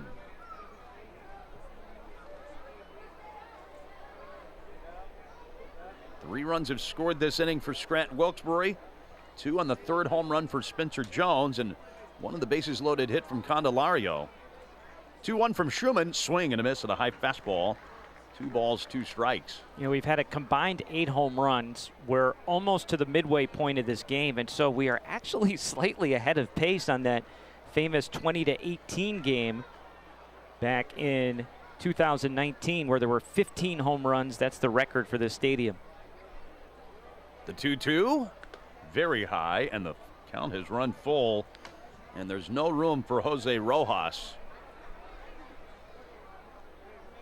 Rojas has been very good against the Wings generally the last couple of years. Veteran left-handed hitter who can handle the bat. Schumann pauses and now pumps in the payoff pitch. Swing and a miss, struck him out. Pitch away from Rojas got him. There's the 2nd out of the inning. That's after 5 straight men had reached base, and that might have been a ball had Rojas held up. That's a really important strikeout, and we'll have to see what happens here with Lopez. But if Schumann can get out of the inning with no further damage, I mean, you could look back at this as a real turning point in the game. Lopez is trying to keep it away from Darren Baker. Left-hand hitters lined out to Baker twice in left today. The pitch here is at the knees for a called strike 1. In the second inning, when Lopez lashed one toward left center in particular, Baker made a really nice running catch. Bases loaded, 2 men out now. 8-6 Red Wings. The Georgia native Schumann, after a long look in, delivers. Swing and a pop-up, coming foul, straight back. 0-2. Duke Ellis began the inning with a double, and then with one out, Spencer Jones homered, knocking Bryce Conley out of the game. Holden Powell then walked 3 straight on 13 pitches. He was lifted for Schumann, who gave up an RBI single to Candelario. But then Seth bounced back to strike out Rojas, and he's jumped in front of Lopez. 0-2. Time called. Lopez backs out.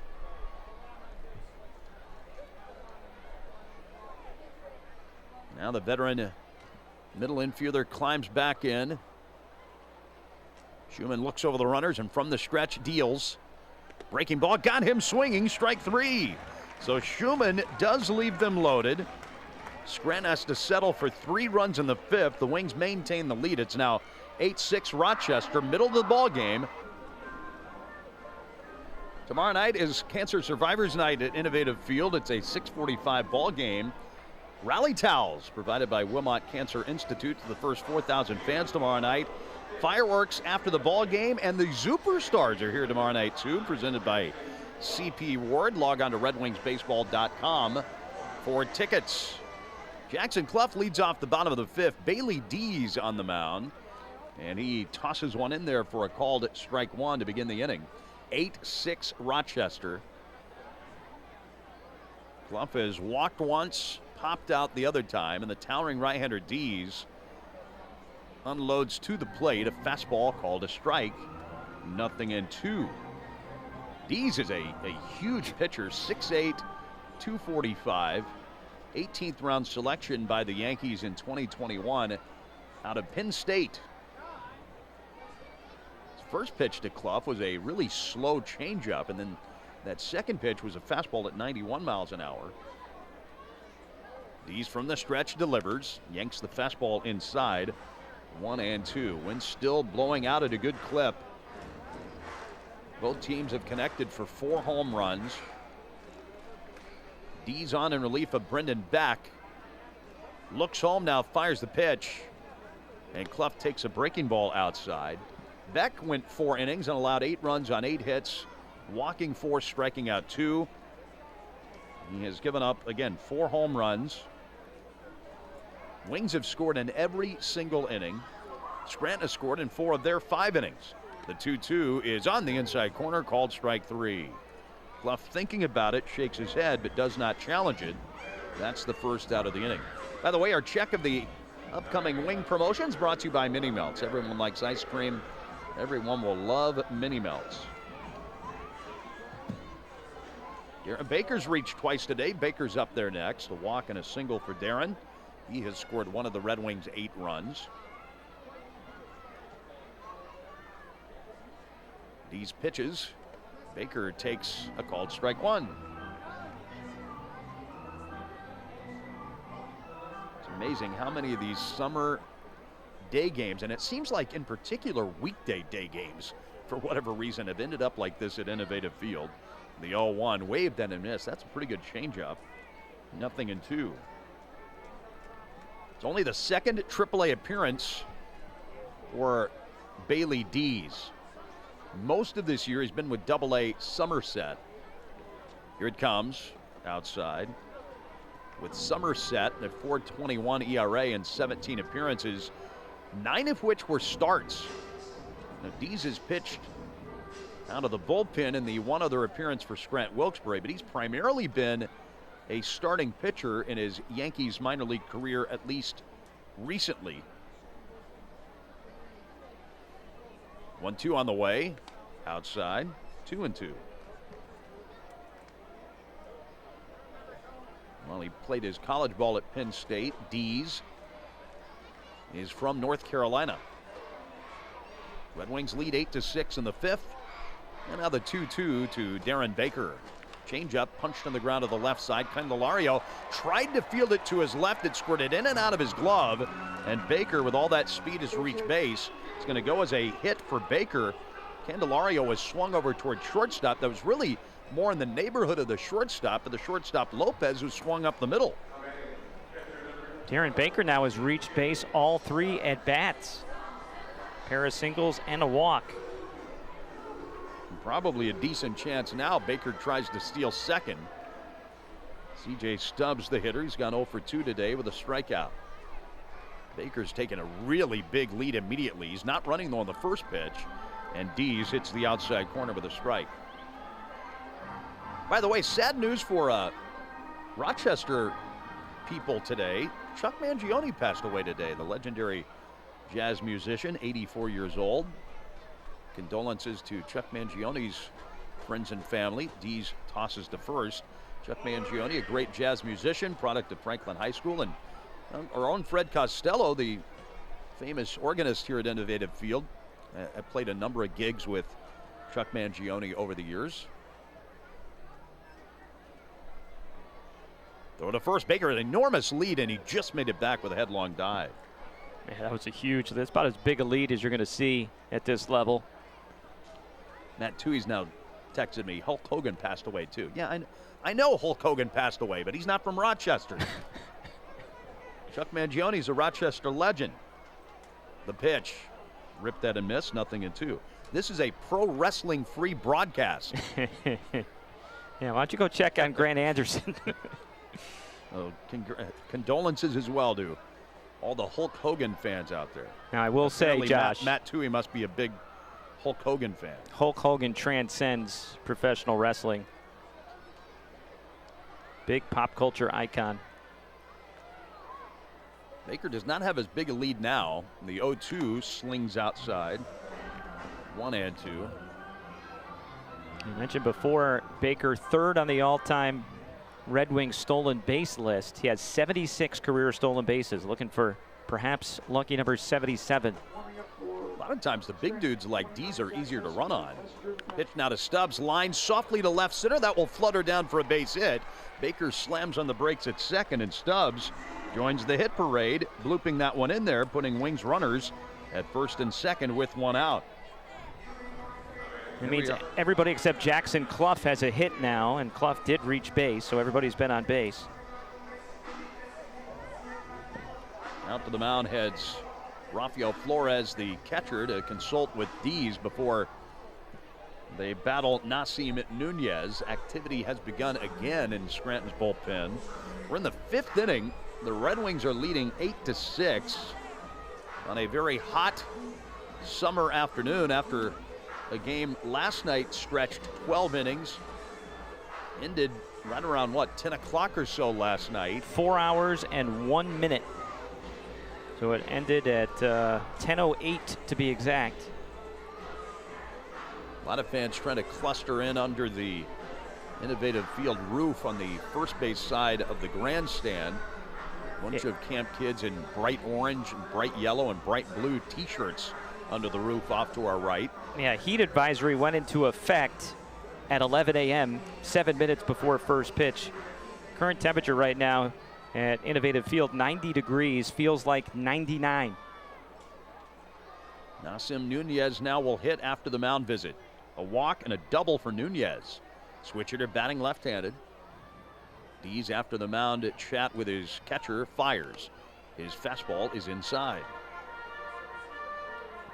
Nunez starting to heat up a little bit. Had that double and scored in the 4th. Also walked his first time up.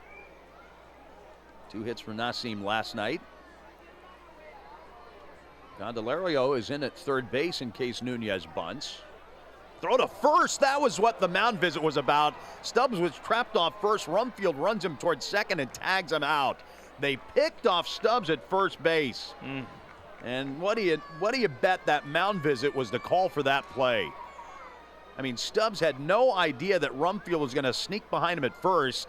Dees spun and threw to the trail runner and nabbed him. That's a huge play. Well, tip of the hat to Scranton Wilkes-Barre. In a day like today, you'll take it out any way you can get them.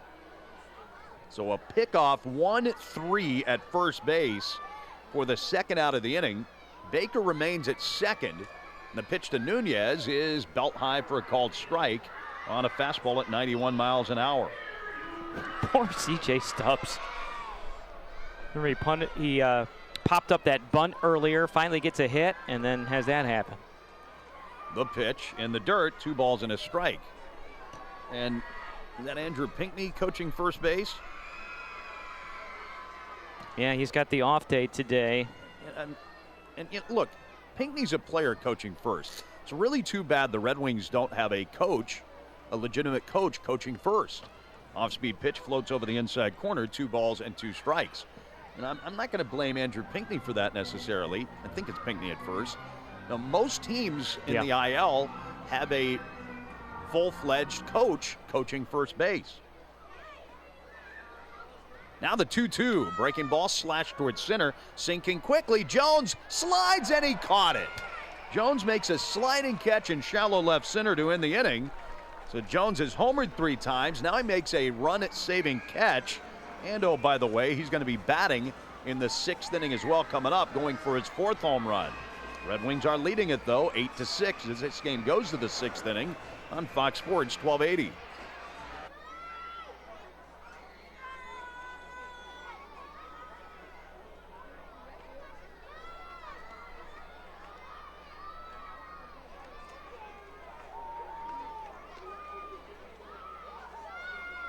Duke Ellis, who's 2 for 2, his first start of the series, double and a run scored. The pitch. Check swing as it sinks out of the strike zone, taken for a ball, 2 balls and 1 strike. Duke Ellis, originally selected in the 20th round by the San Diego Padres back in 2017 out of the University of Texas. The 2-1 pitch. High, ball 3, and it's 3-1 now on the speedster Ellis. Red Wings led 8-3, but Ellis started a 3-run rally in the 5th with a leadoff double to make it 8-6. Here comes the 3-1 pitch from Schumann. Fastball right down the middle for a strike as Ellis tried to set the bat aside and act as if that was ball 4, but that was clearly a strike, and now we'll call time. So full count on Ellis. Seth Schumann making his 2nd relief appearance of the year for the Red Wings after being in the starting rotation all season. 14 starts this year. This just his 2nd relief appearance. Here's the windup and the 3-2. Swing and a miss, and actually a foul tip, and it was not held by C.J. Stubbs. Stubbs just barely couldn't hold on to it, so new life for Duke Ellis. And it had been a tough little stretch here for Stubbs after getting picked off in the last inning. Here's the windup and the 3-2 pitch. On the outside corner for a called strike 3. And he kind of did the fake helmet touch. He started to lift the hand and then decided not to, and that's a good idea for him because that was clearly strike 3. He also looked toward the dugout, too, and I don't think that plate umpire Matt Blackborough was going to let him challenge after that. Yeah. Again, you have to do it right away, and you cannot get any assistance. Back to the top of the lineup, and Jesus Rodriguez. How about Seth Schumann? Struck out 4 in 2 innings on Tuesday as the first pitch swung on and fouled back to our right. And he has now struck out 3 in an inning so far today, in an inning of work. He came on with 1 out in the 5th, and those were huge strikeouts with the bases loaded. Jose Rojas and Nicky Lopez to end the 5th. The 0-1 swing and a miss on the curveball. And Rodriguez quickly in a 0-2 hole. I'm sorry, Brett. Go ahead, Josh. I think Schumann's stuff really might play very well out of the bullpen. I mean, he looked really, really good on Tuesday. I thought that was one of the storylines in that game, actually, for Rochester. I mean, Selesky went the 5 innings, but kind of did it with smoke and mirrors with all those walks. I mean, Schumann was tremendous, and he looks really good again today. Here's the pitch. Swing and a line drive to right, hanging in the air, just long enough for Nick Schnell to come in and make the play. I thought off the bat that was destined to drop for a base hit, but it really hung up in the air. And so 2 outs and nobody on as Rodriguez is retired, and hold on to your hats. Here comes Spencer Jones, who's 3 for 3 with 3 home runs, 2 solo shots, and a 2-run shot his last time up to dead center in the 5th. Wind's really picking up and shifting a little bit right to left now as the first pitch breaking ball in there for a strike. 0-1. Wind has been blowing straight out to left all morning / early afternoon, and it's really now kind of shifted a little bit more from right to left. The windup, the 0-1. Fastball way high. 1 ball and 1 strike on Spencer Jones. So through that cutter first pitch, comes back up with the fastball there. Jones, his first career 3-run home run today. Looking for 4. The pitch. Swing and a miss, and a pitch in the dirt. Like that cutter again down low, and it's 1 ball and 2 strikes on Jones. Remember, Spencer Jones had been shut down in the first 2 games of this series. Was 0 for 7. And now Seth Schumann going to get a new baseball after that last one was in the dirt. It's actually his curveball that he got him to chase in the dirt. Schumann goes into the windup. Here comes the 1-2 pitch. Swing and a miss. He struck him out. It's actually a foul tip, held on this time by C.J. Stubbs. 93-mile-an-hour fastball that was inside, came right into his kitchen and blew it by him. So Jones goes down swinging, and Schumann impressive in the 6th. A 1-2-3. Hot and steamy Thursday afternoon. The Red Wings out-slugging Scranton Wilkes-Barre 8-6. As we go to the bottom of the 6th, going to be a new pitcher into the game, Zach Messenger, the right-hander. Winds and deals, and it's swung on, and a ground ball off the bat of Robert Hassel III, fielded by the first baseman T.J. Rumfield, who takes it to the bag himself. And so 1 pitch and 1 gone here in the 6th. Boy, nobody under 6'6" supply for the bullpen for the Scranton Wilkes-Barre Rail Riders. We go from 6'8" to 6'6" with Zach Messenger. He's 25 years old, drafted by the Yankees in the 13th round of 2021 as the first pitch to Yo-Yo Morales misses outside for a ball. 1 ball and no strikes. Drafted out of the University of Virginia, the former Virginia Cavalier. Wonder if he and Rumfield have a little rivalry, who went to Virginia Tech. The pitch. That's in there for a strike, and the count even up at 1 ball and 1 strike on Yo-Yo Morales. Third pitcher of the game for the Rail Riders, Bailey Dees, was able to work around a couple hits in his 1 inning of work as breaking ball misses down and away. 2 balls and 1 strike on Yo-Yo Morales. Remember, Bailey Dees was helped by that organized pickoff play with T.J. Rumfield that got C.J. Stubbs. So 1 inning, 2 hits, 1 strikeout. 2-1 the count on Morales. The pitch, breaking ball, swung on in line, foul, straight back. And the count even up at 2 balls and 2 strikes. For Messenger, this is his 21st appearance out of the bullpen. Actually, his 21st appearance overall, 14th relief appearance. He started 7 games. Here's the 2-2 pitch from the tall right-hander. Misses outside, and the count runs full. 3 balls and 2 strikes on the Red Wings' number 2 hitter, Yo-Yo Morales, as Jose Teno waits on deck. We're in the bottom of the 6th, the Red Wings leading it 8-6. Here comes the payoff pitch. Swing and a miss, struck him out. Got it to chase it down out of the strike zone. And so Morales fans for the 2nd time today. 2 outs and nobody on, and the batter will be Jose Tena. So a day after the Red Wings struck out 22 times, which that tied the Scranton Wilkes-Barre franchise record, by the way. Those 22 total strikeouts. The Red Wings with just 4 strikeouts today thus far. Here's Jose Tena, 1 for 3 with a solo homer, and the slider, or the fastball, comes down and in. Cut fastball that ran in on him, 94 miles per hour. 0-1 on Jose Tena. So Messenger's 3-3 with an ERA of 5.16. Here's the 1-0.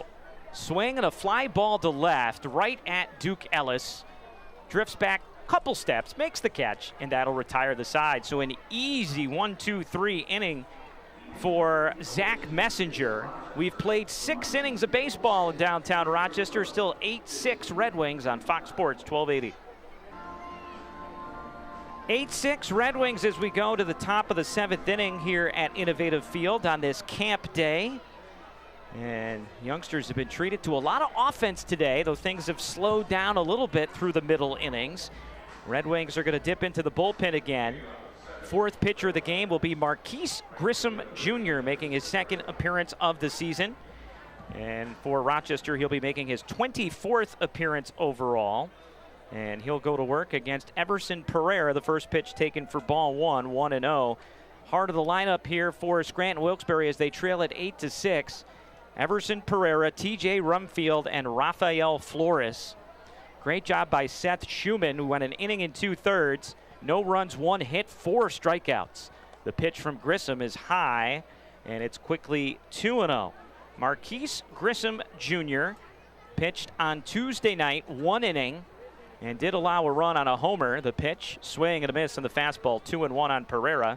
In fact, the man who hit that home run is Rafael Flores, who's due up third this inning. In fact, it was Flores' first AAA home run. Here's the windup in the pitch from Grissom. Swing and a miss. 94-mile-an-hour fastball blew it right by the 24-year-old Venezuelan Pereira. And so Grissom on the year for the Red Wings. 24th appearance, ERA of over 6 now. The pitch inside, ball 3. 2-2 with a 6.04 ERA. So allowed 26 hits in 28 1/3 innings as walked 15, struck out 27. Opposing hitters hitting .245. Here's the payoff pitch, and that's high and away, ball 4 rather. And so not the ideal start for Marquise Grissom Jr. as he walks to lead it off here in the 7th. That'll bring up the tying run in the form of TJ Rumfield.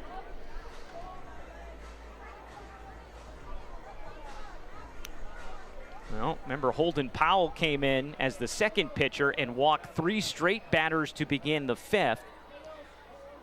Led to 3 runs. Hopefully that doesn't happen again. The pitch to Rumfield, skied in the air to right, and Nick Schnell has no idea where that ball is. It's going to go over his head and 1 hop into the bullpen. Wow. So a ground rule double on a ball that Nick Schnell lost that was hit way up into the air. Well, you know, as broadcasters, most of the time we judge fly balls based on the outfielders. When that ball left the bat, I thought it was a possible homer, and then I look out there and Nick is running in. I wonder, wow, how much did I misjudge this? And yeah, that landed right smack dab in the middle of the track. He just lost it off the bat. And if he had spotted that, Schnell probably catches it. That had quite a bit of hang time. Yeah, it would have been an easy catch on the warning track. He just never picked it up off the bat. And so here's Rafael Flores with runners at second and third and nobody out. And the first pitch misses low. Ball 1, 1 ball and no strike. So a huge break there for TJ Rumfield and the Scranton Wilkes-Barre Red Barons. The pitch from Grissom, grounded. He tried to backhand it, gets through, but it's cut off by the second baseman Clough. Throws to first in time. But Pereira will come across and score to make it 8-7. And TJ Rumfield moves up to third, and he's just 90 feet away from tying this game with just 1 out here in the 7th. Grissom Jr. tried to go for behind the back stab with the glove. Good thing that he didn't get a piece of it, because at least the Red Wings able to get the 1 out as that ball went through. And so now Jamer Candelario, the batter, infield in, first pitch, off-speed pitch in there for a strike. 0-1 on Jamer, who's 1 for 3 with an RBI single. He swung at the first pitch he saw from Seth Schumann. Here's the 0-1, swing at a line drive straight back into the breezeway as it just cleared the netting behind home plate, and it's 0-2 on Candelario. Now Grissom really needs to get that strikeout. Big time. So Flores is credited with an RBI on that ground out to make it a 1-run game. The pitch from Grissom, fastball up and in, and it's 1 ball and 2 strikes. So a leadoff walk to Pereira. TJ Rumfield with the, what should we call it, the sky-aided double? I don't think it was sun-aided, as right fielder Schnell lost it. Here's the pitch from Grissom. Swinging a ground ball to second. Cut off on the in-between hop by Clough. Holds the runner, throws to first in time. It's the second out of the inning. It's not a strikeout, but it basically does the same thing because with Clough playing in, it was not a contact play that was on. You know, sometimes a team will have it as you run on contact if the ball's hit on the ground, but in this case, TJ Rumfield did not try and score, and so he's still at third base with 2 men down, and here's Jose Rojas. Rojas is 1 for 3 with a solo homer. First pitch, swing at a foul ball right off the end of the bat, 0-1. Rojas hit a solo shot with 1 out in the second off of Bryce Conley. Both starting pitchers this afternoon allowed 4 home runs. 8-7 Red Wings were in the top of the 7th inning. The 0-1 from Grissom, swing and a miss, and he's ahead 0-2. So Marquise Grissom Jr. now 1 pitch away from getting out of this inning, still preserving a 1-run lead. Grissom comes set, checks the runner at third, the pitch in the dirt. And the count goes to 1 ball and 2 strikes. He's thrown him 3 straight changeups. He had him so far out in front on the first 3. See if he, or on the first 2 rather. Let's see if he goes back after burying that changeup in the dirt with a 4th straight changeup. Yeah, Grissom throws the changeup more than any other pitch in the mid-80s. The pitch, that time the fastball stays high. And the count now goes to 2 balls and 2 strikes. Fastball that averages about 93, 94 miles per hour. He'll mix in a sinker and a slider. Here's the 2-2 pitch. Swing and a pop-up left side off of the changeup. Battling the sun is Tena. Blocks the sun, makes the catch. Used the glove to keep the sun out of his eyes, and that'll retire the side. Great job by Grissom to work around that double. Bo's the perfect way to start your day. Order on the app or visit one of 11 Rochester area Taco Bell locations. Thanks, Josh. As we go to the bottom of the 7th inning, the Red Wings could really use some insurance. Andres Chaparro will lead it off against Zach Messenger. And the first pitch from Messenger is low and outside for ball 1. Messenger threw just 9 pitches in a 1-2-3 6th inning, so this is 2nd inning of work. Chaparro, meanwhile, a 2-run homer his last time up. And the 1-0 pitch, that's high and away as well. And it goes to 2 balls and 1 strike. Or 2 balls and no strikes, rather, on Chaparro, the 26-year-old Venezuelan. Holds that bat high above his head and waggles it back and forth, slightly open stance. The pitch, swing and a fly ball off the end of the bat, though. So this is very playable in shallow left field for Duke Ellis.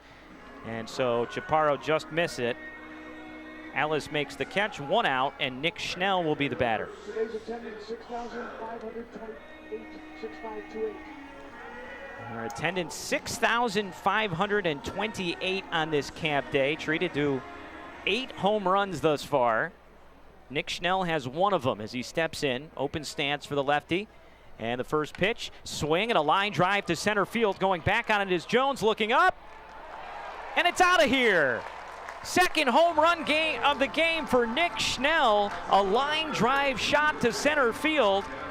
Schnell's 13th of the year, and the Red Wings get some of that insurance they were looking for. It's now 9-7. And that ball just rocketed out of here. The liner right over the head of Jones in center. 2 very different home runs for Schnell. The towering home run to right center in the 2nd, and that liner to center field here in the 7th. That came on a changeup that was lower part of the strike zone, but dead center. Here's Jackson Clough. He swings at the first pitch and chops it foul off of his foot. So Nick Schnell with the multi-homer game. That's now 8 home runs in the month of July for Schnell. He's been tremendous. Came right out of the All-Star break firing, did Schnell. Hit a 3-run homer on Friday night at Lehigh Valley. The first pitch, or the second pitch rather, to Jackson Clough is swung on and missed, and it's 0-2. So 5 home runs tonight, or this afternoon, I should say, for the Red Wings. 0-2 the count on Jackson Clough. Messenger working from the stretch with nobody on. The pitch, swing and a miss. Got him on the 94-mile-an-hour fastball. And so that's the 2nd out of the inning. 2 outs, nobody on, and the batter will be Darren Baker. Red Wings have now out-hit the Rail Riders 11-9. Messenger features a lot of pitches for a guy coming out of the bullpen. 5 different pitches he'll throw. Sweeper and a slider to go along with a fastball and changeup as that comes inside. 94-mile-an-hour running fastball. Nothing in one ball and no strikes rather on Darren Baker. Baker has been on base all 3 times he's been up so far today. A walk and 2 singles and a run scored. Here comes the 1-0 pitch. Swing and a chopper left side of the infield, cut off by the third baseman Candelario, throws across the diamond in time to retire Darren Baker for the 3rd out of the inning. But the Red Wings add a run on the 1-out solo home run from Nick Schnell, and at the end of 7 innings at Innovative Field, it's Rochester 9 and Scranton Wilkes-Barre 7 on Fox Sports 1280. Red Wings as we head to the 8th inning. Wings try to preserve a 2-run lead as we head down the stretch, and I'll turn it back over to the voice of the Red Wings, Josh Wetzel. All righty, let's see what happens here in the last couple of innings. Wings hoping only an inning and a half remaining with this 2-run lead, 9-7. Nicky Lopez leads it off against Marquise Grissom Jr. First pitch changeup, swung on and missed. Grissom gave up kind of a fluky run in the 7th. He walked Everson Pereira to begin the inning. The 0-1, Lopez takes outside.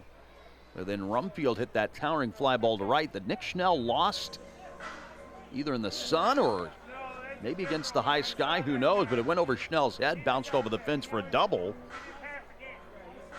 Pereira went all the way to 3rd on that automatic double and then scored on a ground out.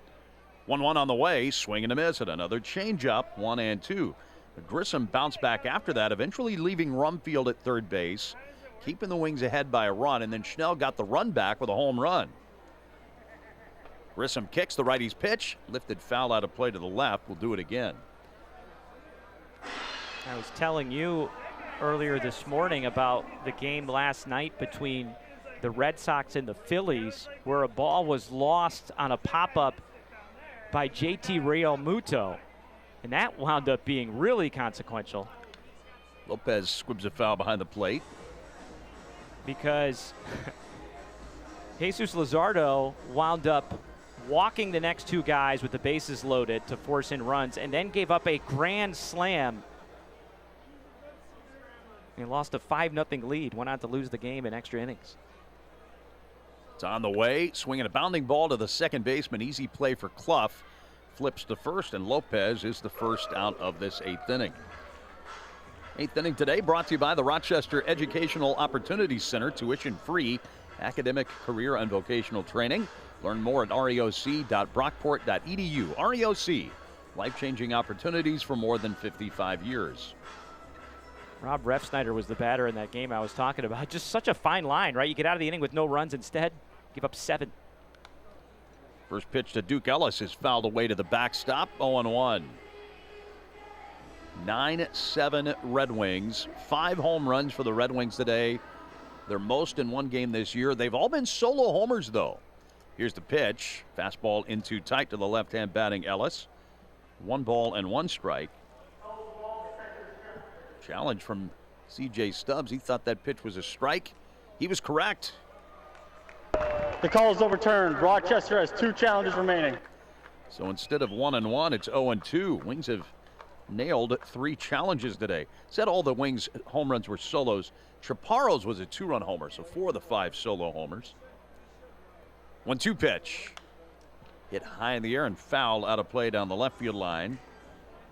There's still 1-2 on Ellis. He has singled, doubled, and struck out today.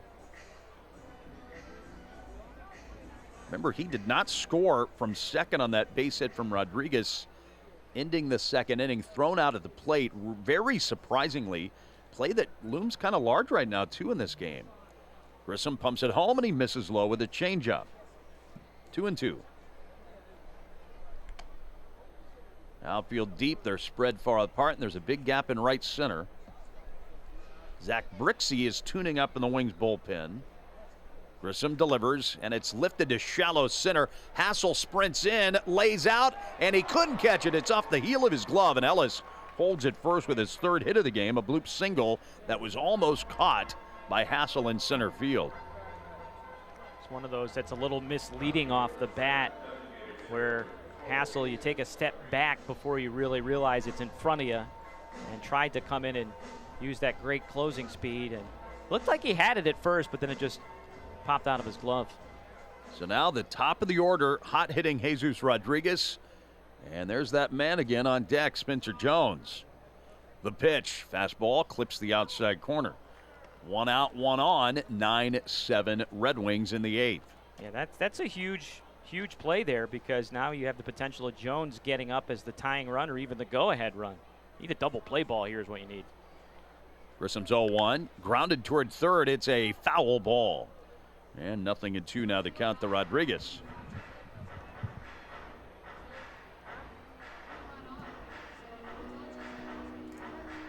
Both starting pitchers today surrendered at 4 home runs. Conley for the Red Wings and Brendan Beck for Scranton. Second time this year, by the way, the Wings have hit 4 home runs off an opposing pitcher. They hit 4 homers off Columbus's Ryan Webb back at the end of May. Ellis leads at first. He's not running in the pitch. Is cued softly foul behind the plate. We'll do it again at 0-2. Wings also have 2 4-homer games or more since the All-Star break. They hit 4 home runs on Friday night in Lehigh Valley.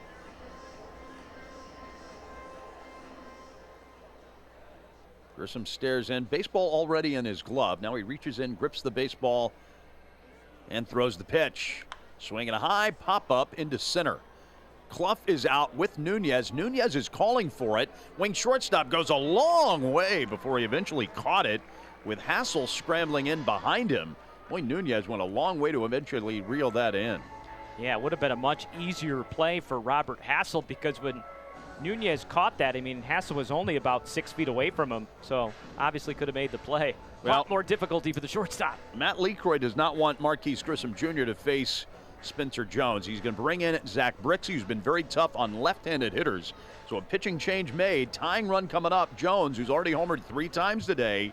9-7 Red Wings in the 8th on Fox Sports 1280. Wings have their outfielders playing very deep for Jones. Brixey comes set to the letters. And the first pitch to Jones this go-around is a very high fastball. Jones homered his first 3 times up against Bryce Conley. And then Seth Schumann struck him out in the 6th. He is the 4th player in the IL this year to hit 3 home runs in a game. 2nd for Scranton just in the last week. The 1-0 pitch. Swinging a foul tip off the catcher's mitt. 1 ball and 1 strike. Jose Rojas on July 19th hit 3 home runs in Worcester. 4 home runs in that series. Brixey, you mentioned tough on lefties. With reverse splits, lefties just 2 for 15 since Brixey came back down to Rochester. Ellis leads away at first. Brixey eyes the target, throws it home, and he misses high. 2-1. Trace Barrera, the former Red Wing, hit 3 home runs early in the season in a game for Durham. Will Robertson with Buffalo hit 3 homers in a game for the Bisons. And then Rojas and Jones since. Here's the pitch. Swing and a miss at that good changeup. 2 balls, 2 strikes. And Brixey's changeup is a real weapon for him against left-handed hitters. I was going to just make that point, Josh. That's what makes him good against lefties, is using his changeup. He throws just 3 pitches, fastball, curveball, his changeup. Really good secondary pitch. Wings' 5th pitcher of the ball game, Zach Brixey. He fires. Jones checks and holds on a fastball high. 3 balls, 2 strikes. And now Ellis will be running at first base. Chaparro, accordingly now, will back behind him some. I wouldn't be surprised if he goes changeup here, 3-2 after the fastball up and in. 9-7 Red Wings in the 8th. Here it is. Changeup popped him up. Back and to the left. Stubbs and Tana rush over by the third base dugout, and Stubbs made the play before tumbling into the visitors' dugout. What a play by Stubbs. An incredible play by the Wings catcher. He got over there by the dugout steps and made sure he didn't step down into the steps, leaned over, caught it backhanded, and then let his momentum take him down the stairwell out of play. What a great play by Stubbs to end the inning. 9-7, the Red Wings stay ahead by 2 as we go to the bottom of the 8th. Here on Fox Sports 12. Red Wings 9, Scranton 7, and C.J. Stubbs, who just ended the last half inning with that excellent defensive play, will now lead off the last of the eighth. Red Wings catcher C.J. Stubbs got Spencer Jones out of there for the Wings. Zach Messenger fires the first pitch of the inning and a fastball rifled outside. Stubbs was really sharp on that play. First of all, he had to really sprint over there on that foul ball from Jones, right over by the third base dugout. Messenger kicks high, throws the pitch, swing, and a foul tip to the catcher's mitt. But the ball was landing right basically in the stairwell of the third base dugout, and Stubbs slammed on the brakes, leaned over the top steps, and caught the ball. Here it is, breaking ball popped up to the right. That will reach the stands. And then after catching the ball, that's when he let his momentum take him down the stairwell. But if he had taken a step into that stairwell, that catch would not have counted. And Jones would have still been at the plate with a chance to tie the game. That was a really good play. Messenger brings it home. Breaking ball swerves outside. You know, it's really impressive. I've watched the replay a few times now. He never looks down, yet he knew exactly where he was. That's just peripheral vision and knowing the ballpark. From the stretch, Messenger brings it to the plate. Breaking ball grounded foul to the third base dugout. And since that's the visiting dugout, no help. Scranton Wilkes not giving him any help, letting him know how much room he has. I can't tell who it is who's standing right on the step right there. Probably whoever was in the hole. He's just standing there. The 2-2 saws him off, a little flare off to the right that keeps Stubbs alive. He's lucky after making the play that he didn't hurt himself and wipe out going down those steps. Well, that's what's amazing. So he looks like a wide receiver who's trying to keep both feet in bounds, right, and leaning out over the sideline. And then as soon as he catches it, he knew exactly where he was and got the feet down as he walked down the steps. The pitch, swing and a miss. Stubbs strikes out for the first out of the inning. Yeah, I think that's T.J. Rumfield who was standing right near the steps there because he would have been in the hole. The batter after the on-deck circle, what they call being in the hole. And, yeah, he's just kind of standing there watching them. Yeah, after the game today, if I walk down the steps and just try to read a text or something at the same time, I'm probably going to tumble down the stairwell. Nasim Nunez is the hitter. Pitch to Nasim, batting left-handed, is over but low. In the top of the ninth inning, it's not like the Wings are completely out of the woods. Still some good hitters coming up for Scranton. Everson Pereira, T.J. Rumfield, and Rafael Flores. Messenger's pitch is on the way, and Nunez swings and slaps one to left. A foul ball up onto the berm where a kid wipes out trying to make the play. 1 ball, 1 strike. Looks like it will be Brixey to start the ninth as well. Nobody currently up at the bullpen for the Red Wings. 1 out, none on, and the 1-1. Very high, 2 balls and a strike. Nunez is 1 for 2 with a double and a run scored today. 8 of the 9 Red Wings in the lineup with at least a hit. Jackson Clough is the only man who has not gotten a hit. It's on the way to Nunez. Swing and a miss, kind of a half-hearted cut. 2-2. In celebration of the 35th anniversary of Ronald McDonald House Charities of Rochester, each time the Wings get a hit, it supports the house, keeping families close when they need it most. It's on the way now to Nunez, inside. A heartfelt thank you to the Greater Rochester McDonald's owner-operators for sponsoring the Hits for the House campaign.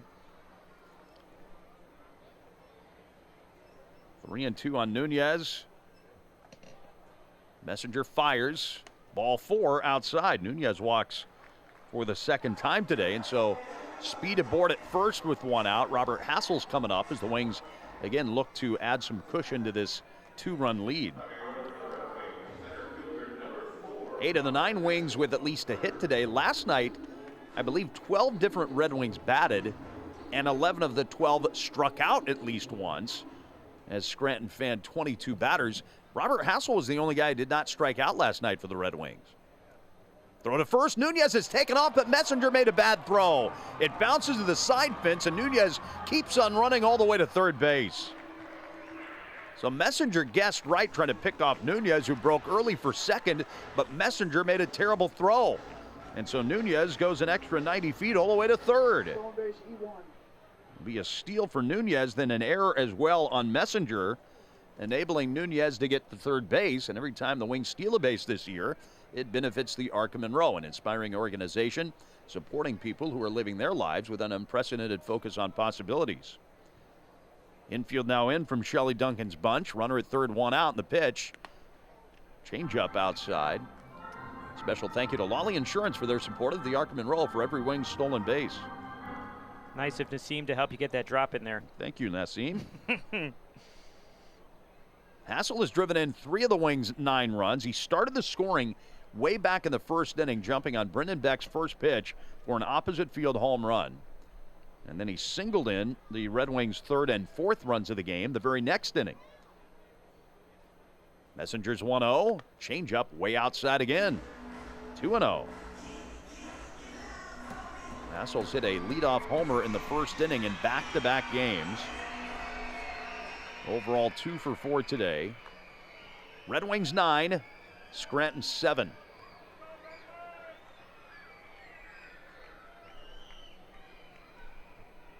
Messenger delivers. It's taken for a strike. Hassel's gone back to lifting his hands up at the start of his stance. Not as high as earlier in the year, but he's kind of gone halfway in between where he was kind of at the end of the first half when he had his hands a bit lower. Runner at third, one man out in the 2-1. Off speed, grounded through the right side for a hit. Nunez cruises in to score, and it's 10-7 as Hassel picks up his 3rd hit of the game, his 4th run driven in with that RBI single.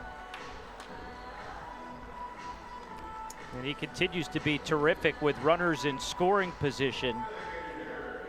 Came in at a 343 clip with runners in scoring position and has 2 hits and 3 at-bats in that situation today, because remember, he had the 2-run single with the bases loaded back in the second.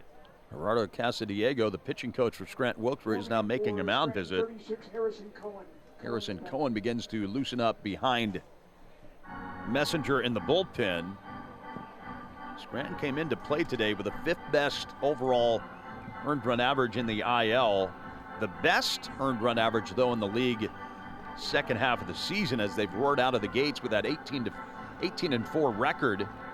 The Wings have scored 10 times at least against them today.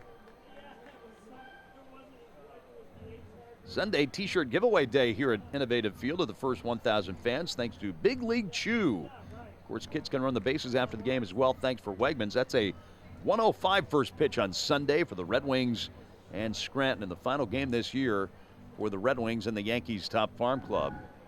Again, log on to redwingsbaseball.com for ticket info. Yo-Yo Morales, the batter. Hassel threat to run at first. Messenger's pitch, breaking ball, ripped that and missed. Cade Cavalli against Eric Leal, by the way, the mound matchup for tomorrow night's game, with that scheduled 6:45 start time.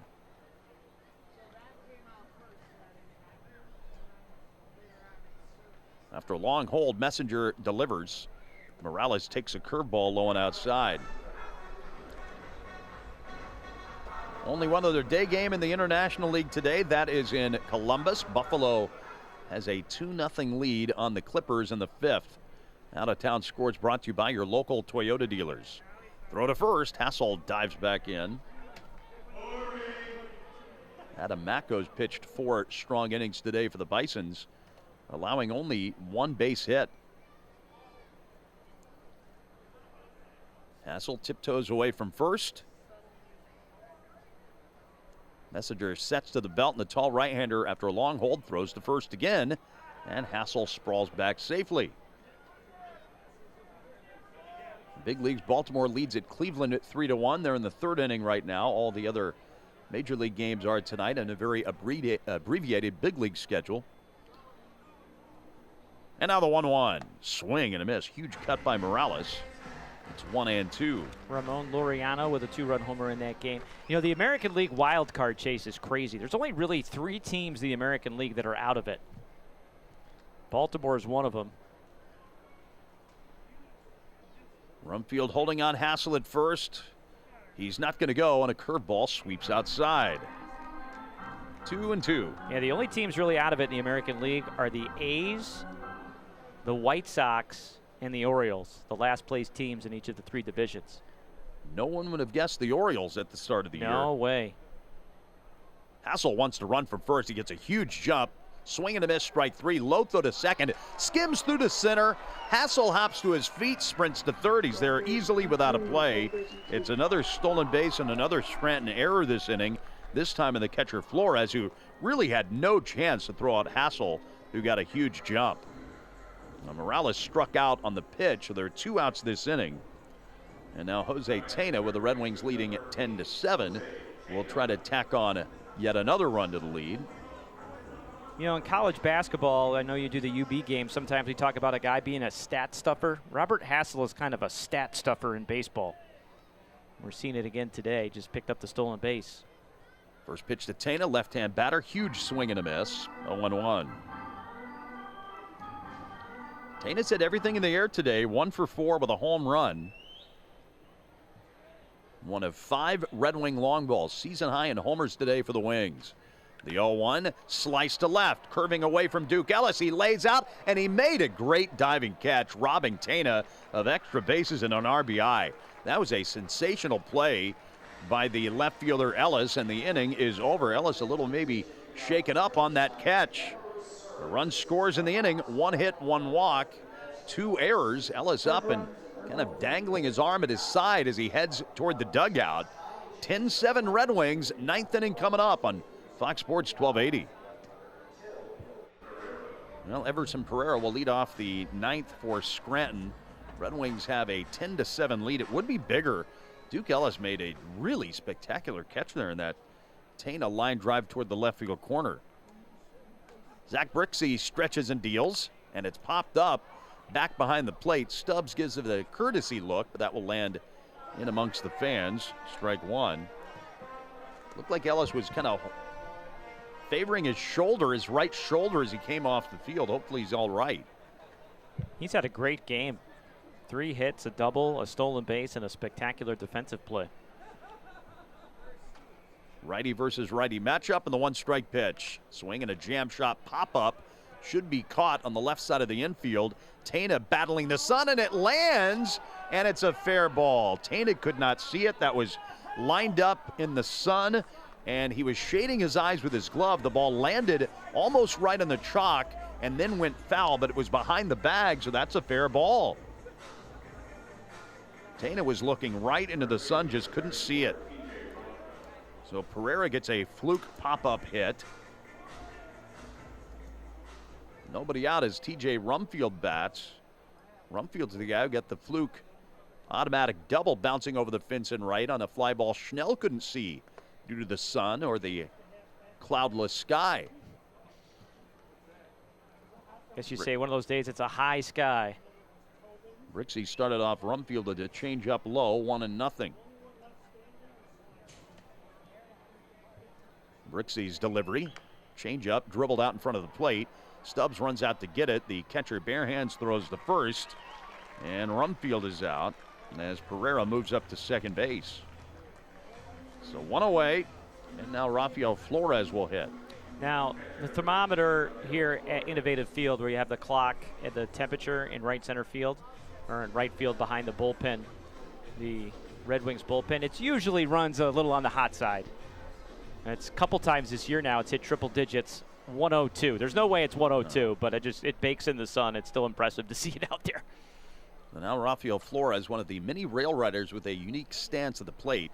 And the Brixey pitch, breaking ball low and outside. I would say the Red Wings might be well advised to turn that thing off, because fans like, oh, it's 102. How could I sit out here? Well, it's not 102. But that thermometer's in the sun. You're right. Turn the thing off then. Runner at second, 1 out. Here's the pitch.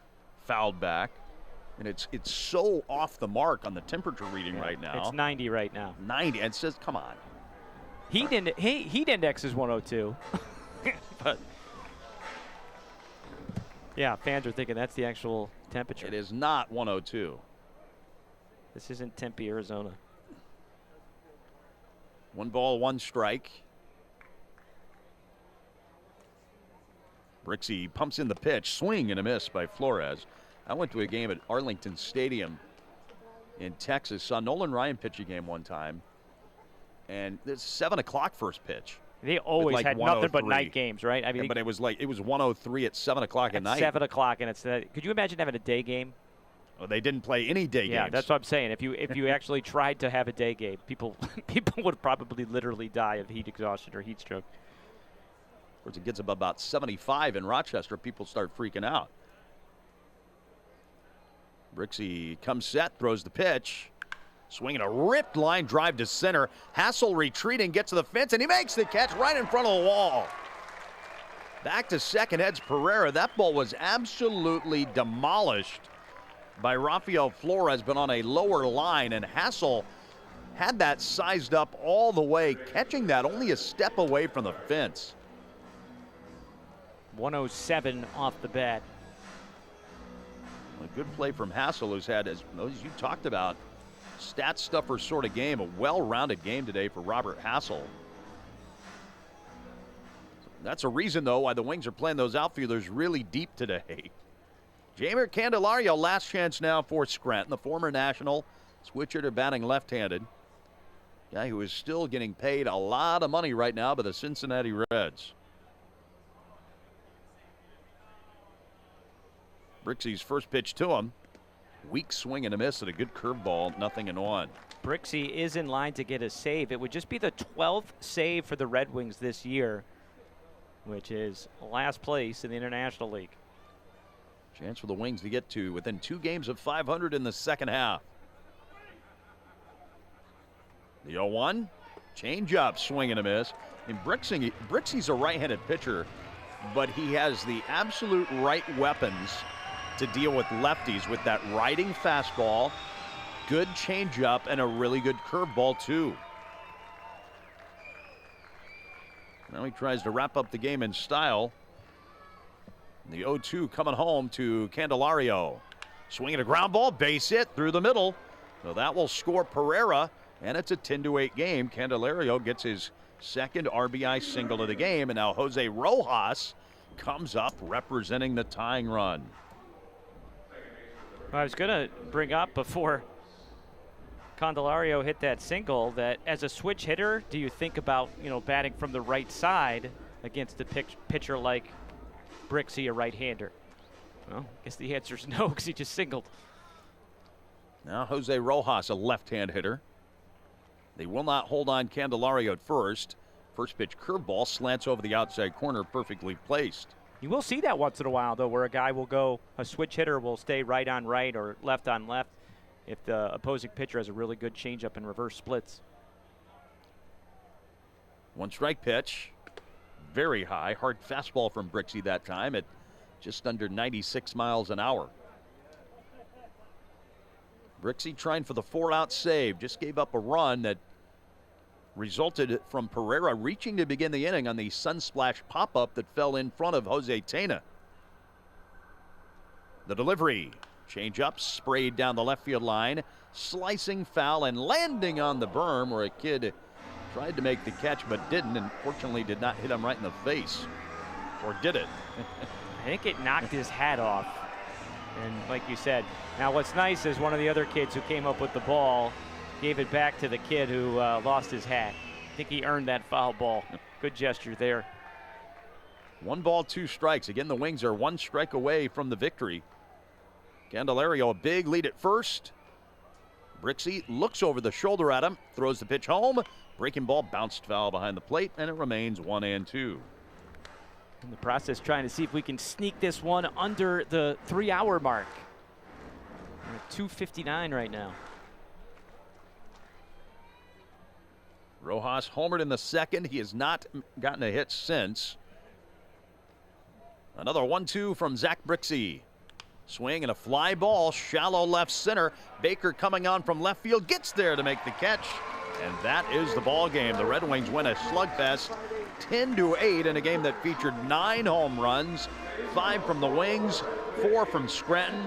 Scranton Wilkes-Barre loses the game despite their star slugger Spencer Jones hitting 3 home runs. Wings now have won 2 of 3 games in the series, and they have a chance to take 3 of 4 tomorrow night. Stay tuned. Our Hyatt Regency Rochester postgame show starts after this on Fox Sports 1280.